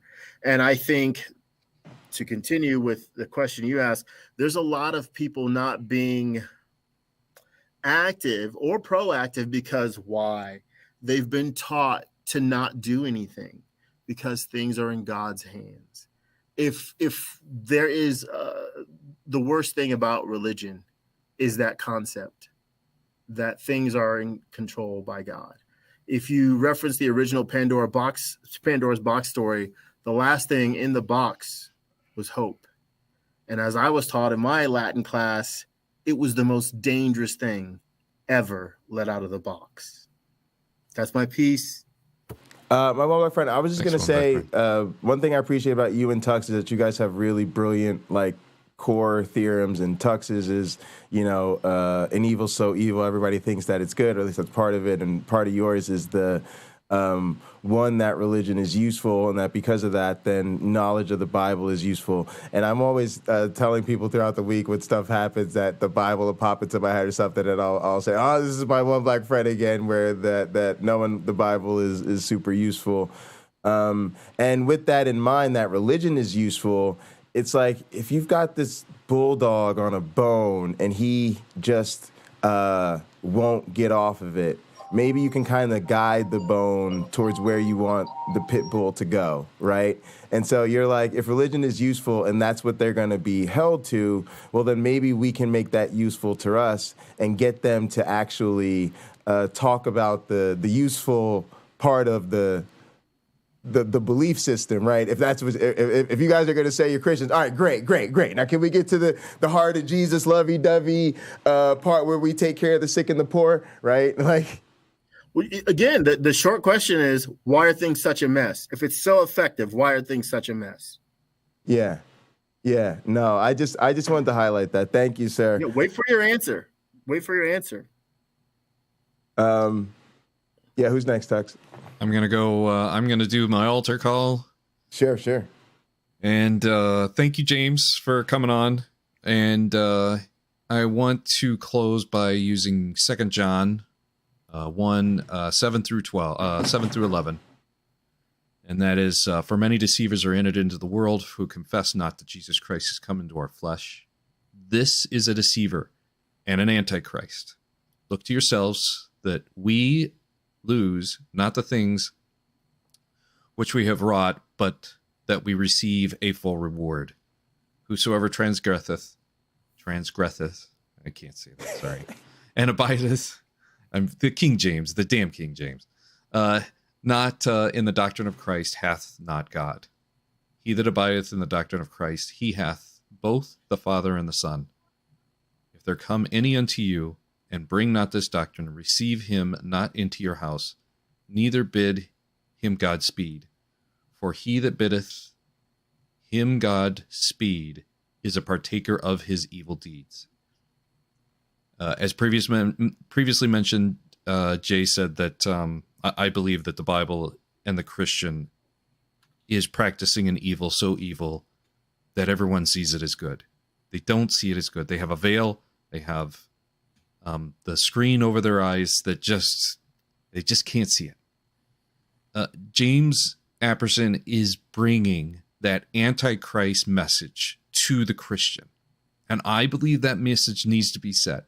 Not because he wants to be the Antichrist, not because he wants to deceive anybody, but because he himself, Jay, Pocket Locker 86, my one black friend, I'm going to include Jason in here as a guest. We all see a vision that relieving this deception as the Antichrist is not being the Antichrist to deceive. But James, you are using the Antichrist motif to hopefully lift that veil, to hopefully bring that smokescreen that is over the Christian's eyes and hopefully see that what they have done is practice the knowledge of good and evil. And they see it as the evil that it is instead of thinking that it's good.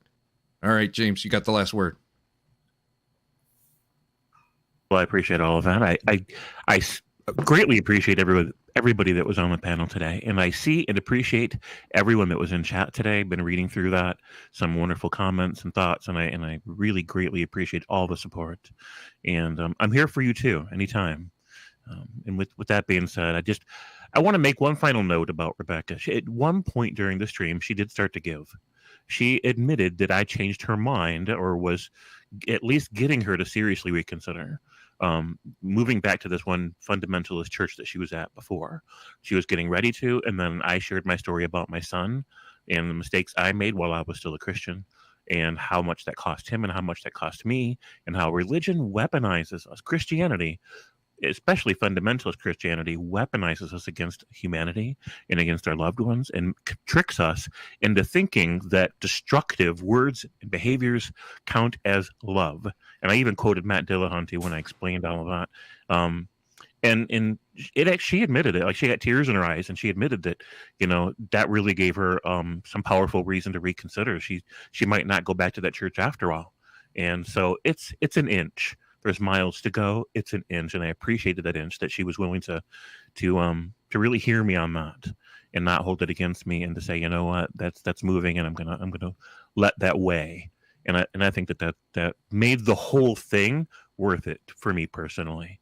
Beyond that, like right now, there's a person called Stephanie that's on that page who misunderstood what Rebecca was trying to do. Oh, you could say maybe she understood it, but I think she misunderstood it. That it was kind of a call to hate bond against James.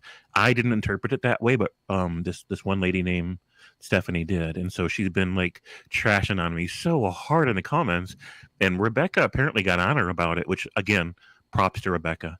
And then so Stephanie felt like she had to delete her posts, and now she feels like she doesn't belong in the community. So then she came back and she mobilized some guy named Chad to try to side against me and talked a whole bunch more crap. And like, I defended myself again, but it is so tiring to go back into the lion's den and defend myself again and again from not just fundamentalists, but from their their non-Christian support base, which just floors me. Like, why are non-Christians getting defensive about on behalf of Christians? It makes no sense to me at all. So I'm kind of waiting to see how that plays out. If you guys happen to catch some of that drama, please feel free to kind of, get my back if you happen to see it. But I'm not asking you to go out of your way for that, just if you do see it. And I don't know if I'm going to stay actively involved in Rebecca's corner of the community moving forward or not. I haven't decided, but I was. Oh, I was curious about that. Okay, go ahead. I'm on the fence about that. Okay. Like, is it worth my time? And I'm open to feedback about whether or not it's worth my time. I predicted that there was a good chance that you were just going to keep doing your thing and start your channel and just outgrow your personal, need for that. You just get busy, you get caught up doing your own stuff, and there's been diminishing returns in that whole scene, and I feel like, because I asked myself, I'm like, I've got a lot of very respectable friends, and they don't get caught up in that kind of drama. And the difference is they're doing something that I need to be doing. They have their own channel, their own platform.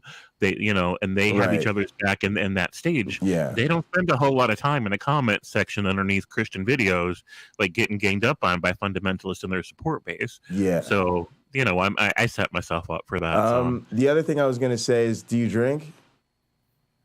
Only on rare occasions. I'm not against it, but there's very few alcohols that I actually like. Well, but I'm not find something you like and pour yourself a tall one, because honestly, when you do something that gets this strong of a reaction, it means you should do more of that.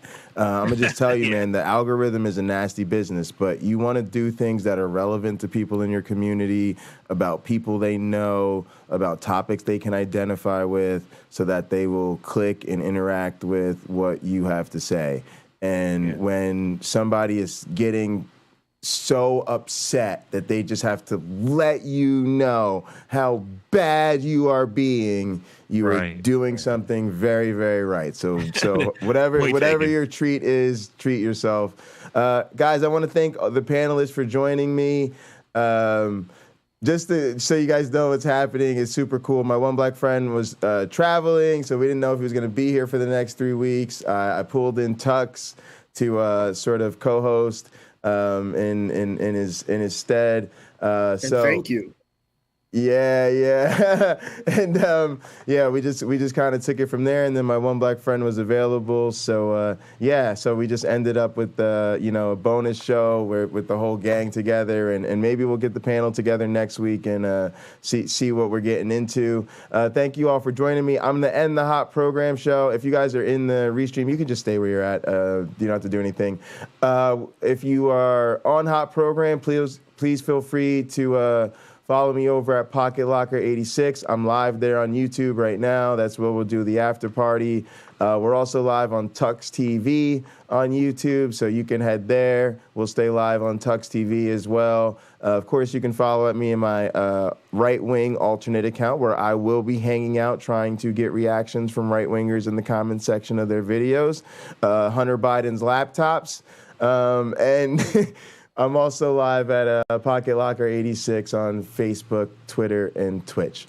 All right, thank you guys. I really appreciate it. My one black friend, do the close with me. As always, take care of yourselves. And each other. In the name of the Darwin, the Dawkins, and the Christopher Hitchens. Poof.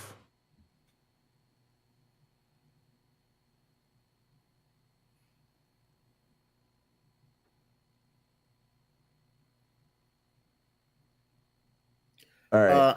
So I gotta say this. So go ahead. Yeah, you're good. In evil, Jason, how did you phrase it? In evil, so evil that people think it's good. Maybe that's Tux's thing. Yeah. Okay, that could be a show. Let me tell you why. I've brought this up on our show before. When Jesus is getting tempted by Satan. Mm-hmm. Satan tells him, like, hey, look, all these kingdoms, I have the power to give this to you. Yeah. This is all deception. It looks like it's Satan's. If you've read the entire New Testament, Satan is the god of this world. Jesus says to his disciples, all authority has been given to me. It's been given to him. And who said that they were giving it away? And if you read Revelation, he comes back. This is the part that ought to tell every Christian you can't believe any of it. Yeah. On horses. Revelation 12:9. Revelation 12:9. Did they have their horses? Like, are they in? Does heaven have a stable where these horses just sort of grazing or pasture where they're just grazing, waiting for Judgment Day, so Jesus and his buddies can come back a riding and a whomping every little atheist thing that moves within an inch of its life. Old number 6. Work up a number 6 on them. That's right. Do I really think? Too Jewish. Do I really think when I'm being reasonable and charitable? Do I really think that's God's plan? Yeah. If there is a God, God's plan is to beat me up. Well, he's been doing a pretty good job of it, but. Well, to tie into what you were talking about is one of the conclusions that I drew is Satan in Luke 4:6 states that he has everything. If you look at the end of that story, the conclusion of that temptation, Jesus doesn't necessarily say no, and angels administer it to him, right? If you read Revelations 12:9, the devil has deceived everybody in the world. There's no asterisk for any Christian whatsoever, right? Okay. And the punishment that the devil's finally going to get is he and his angels are going to be tossed in a lake of fire. So let me get this straight. The devil's got some angels. He's got a control of everything. He's finally going to get defeated someday by my archangel Michael. Have you ever gone to a laundromat, Tux? Oh, definitely. Yeah. Have you ever looked at your clothes in the dryer? Yes. How if there's a particular color, let's say there's a red shirt you have in there, and the red shirt is going around and around, and it seems to stay in like the front of all the rest.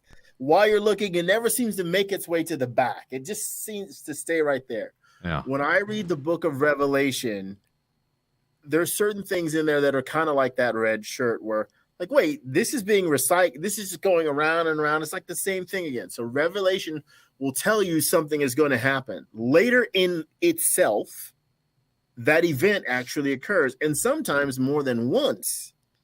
So when I said this when we had that guest, what's the guy? He had the real esoteric Richard something. Madsen.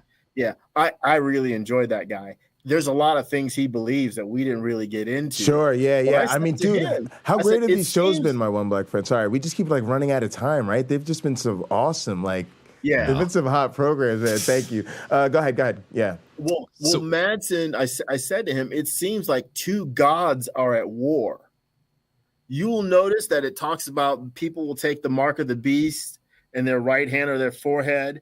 Well, if you keep reading Revelation, you'll learn that God's people have the mark of God sealed in their foreheads. So wait a second. I really think the writer of Revelation was lazy and kept forgetting where he left off.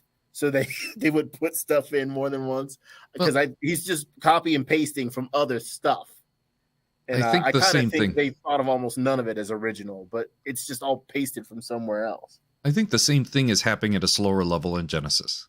That there's a cause and effect that's going on. There's a prediction. Well, the reason there's a prediction is because you just cursed him. That curse is going to cause this effect. That effect is going to cause this revelation, essentially. And it keeps repeating itself. It does it through the entire Bible.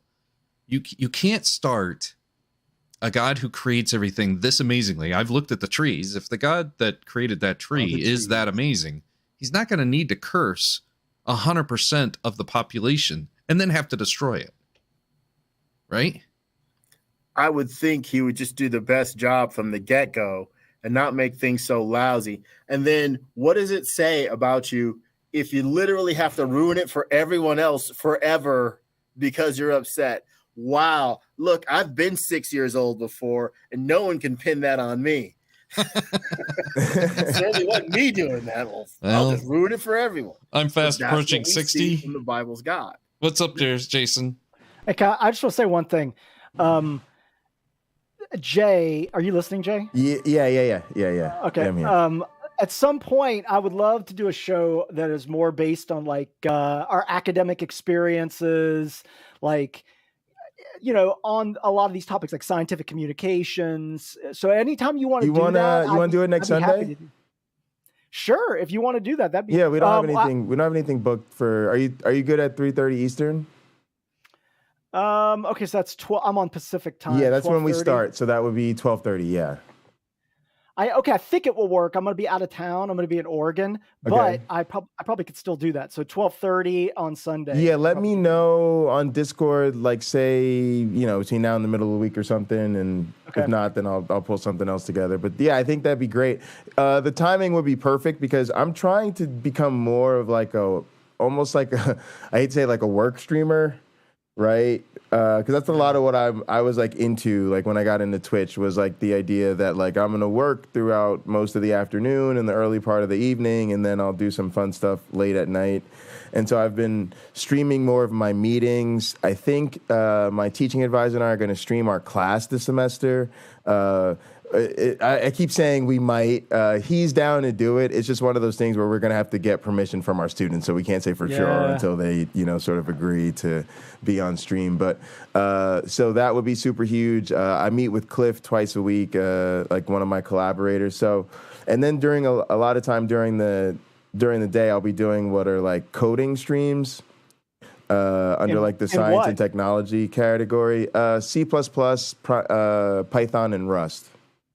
Nice. Okay, I don't really do C++, but I do Python and Rust. So. Oh, do you? That's great because actually the thing I'm trying to do is translate between them. So I'm going through like a C++ book, and then I'm taking what's there and like doing it in the other two, or getting the closest. Going, oh, they don't have that. Here's why, and here's what you do instead, right? So that's been fun. But yeah, I think it'd be great to chat about that. And then also, I'm doing stuff throughout the week. I've been doing the January 6th coverage. I'm trying to do all the hearings. So feel free to just jump in anytime. Can I ask what university you're at? I work for the University of Minnesota, and I teach at Michigan State. Okay, gotcha. What about you? I am at the University of Idaho. Oh, my friend Nkrumah literally has been there for the last couple of years. He just left, I think, to come back to Michigan State, but he really liked it there. Are you in Moscow? I am. Yeah, that's where I am right now. I heard it's pretty wild there, actually. And Fundy's like crazy. Oh my God. Like it's wild there here. There's a Christ Church, which is led by Doug Wilson, who is like... That's a really radical they're known. Yeah, they're like famous. Known. Yeah. They're way out there. So we have like that part of the and then swingers too, right? And like other kind of alternative lifestyle people. I mean, I wish. Oh, you don't know about that? You don't hear about that part? Yeah, I was what he told me. Yeah, okay, all right, go ahead. What are you gonna say? Damn, I gotta. You gotta get out more. Anyways, but I love the fact that you're intersecting your work in terms of like, because I really think, and this I'll stop sure. On this No. I know you got other things to do. No, you're fine. I'm not. I don't have anywhere to go. You guys are fine. So I don't have anything to do for at least probably another couple hours or so because we're just. I do need to excuse myself. I got to make room for my car. Yeah. A painter who's supposed to paint my house tomorrow. I'm sure he forgot, but great talking with you all, and thanks for coming. I appreciate it. And maybe when I return from my trip to Parts Unknown, we can do that episode. I think we should talk about it first, though. Okay. If you're still listening. Yeah. No, I'm here. Okay, but yeah, we should sort of get an idea of each other's points so we can enhance those points, or even I think I can refute that or whatever. Wait, which one are you talking about? The one where you're the apologist? Evil, so evil that people think it's good. Oh yeah. Let's do that with Tux, and then yeah, that's great. Yeah, I think so. We can plan it out. Yeah, just let me know. We also need to do some of those ones where you're in character. We got to get you like a prop or like a hat to wear or something. I bought a hat. I've been opening Amazon packages for a while now, and other companies too, because I bought like new suspension for my Firebird. So I still have like an ultrasonic cleaner. There's a box I have no idea what's in it. A pair of Gervin forks from like 2000 or something, year 2000. Ride Tech suspension, true turn system, and another box that I have no idea what it is, but I've opened a lot of packages. My foyer is full of cardboard that I need to take outside. So Here's some screws. This is for Firebird. I don't know what it's for. Probably radiator mount. Anyway, I got to run because this needs to go outside with the other stuff in the garage. So take care, and I'll see you all again in a few weeks. Yeah. Thank you so much, man. That was fun. Oh, yes, absolutely. All right, be well. All right, I'll see you later. Later. See ya. All right, guys. Anyway, yeah. I'm gonna get out of here too. All right, I'm just gonna say love this topic of like the intersection of like social media, YouTube, Twitch, etc., with these more like computationally hard science topics, communicating in that capacity. I think it's visionary. Thank you. So I'd love to talk more about this because I feel like we could do more together. Yeah, no, I'd love to. So like, send me send me a private message on Discord and we'll chat. But I'll just say quickly. Also, guys, when I look over here, it's because I put you up on this screen so that people can see you while I'm doing what I'm doing in front of me. So it's actually me looking towards you, not away from you. But the thing I was gonna say is, I've been doing a lot of YouTube pervert stuff because part of the gimmick I'm playing is that I'm taking over YouTube, and it's not that I care about like numbers. I'm just trying to like show progress because it's fun. But a lot of the guys I've been watching, they're the people who make YouTube videos about how to make YouTube videos, right? And so they've been like, figure out what's unique about what you do, right?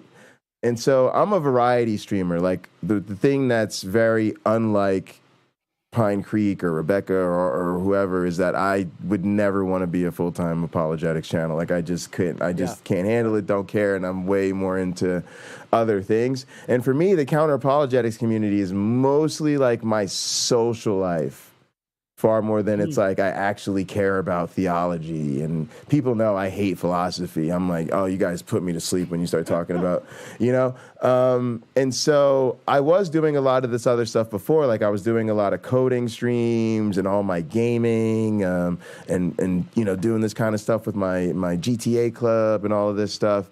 But it was always on Twitch.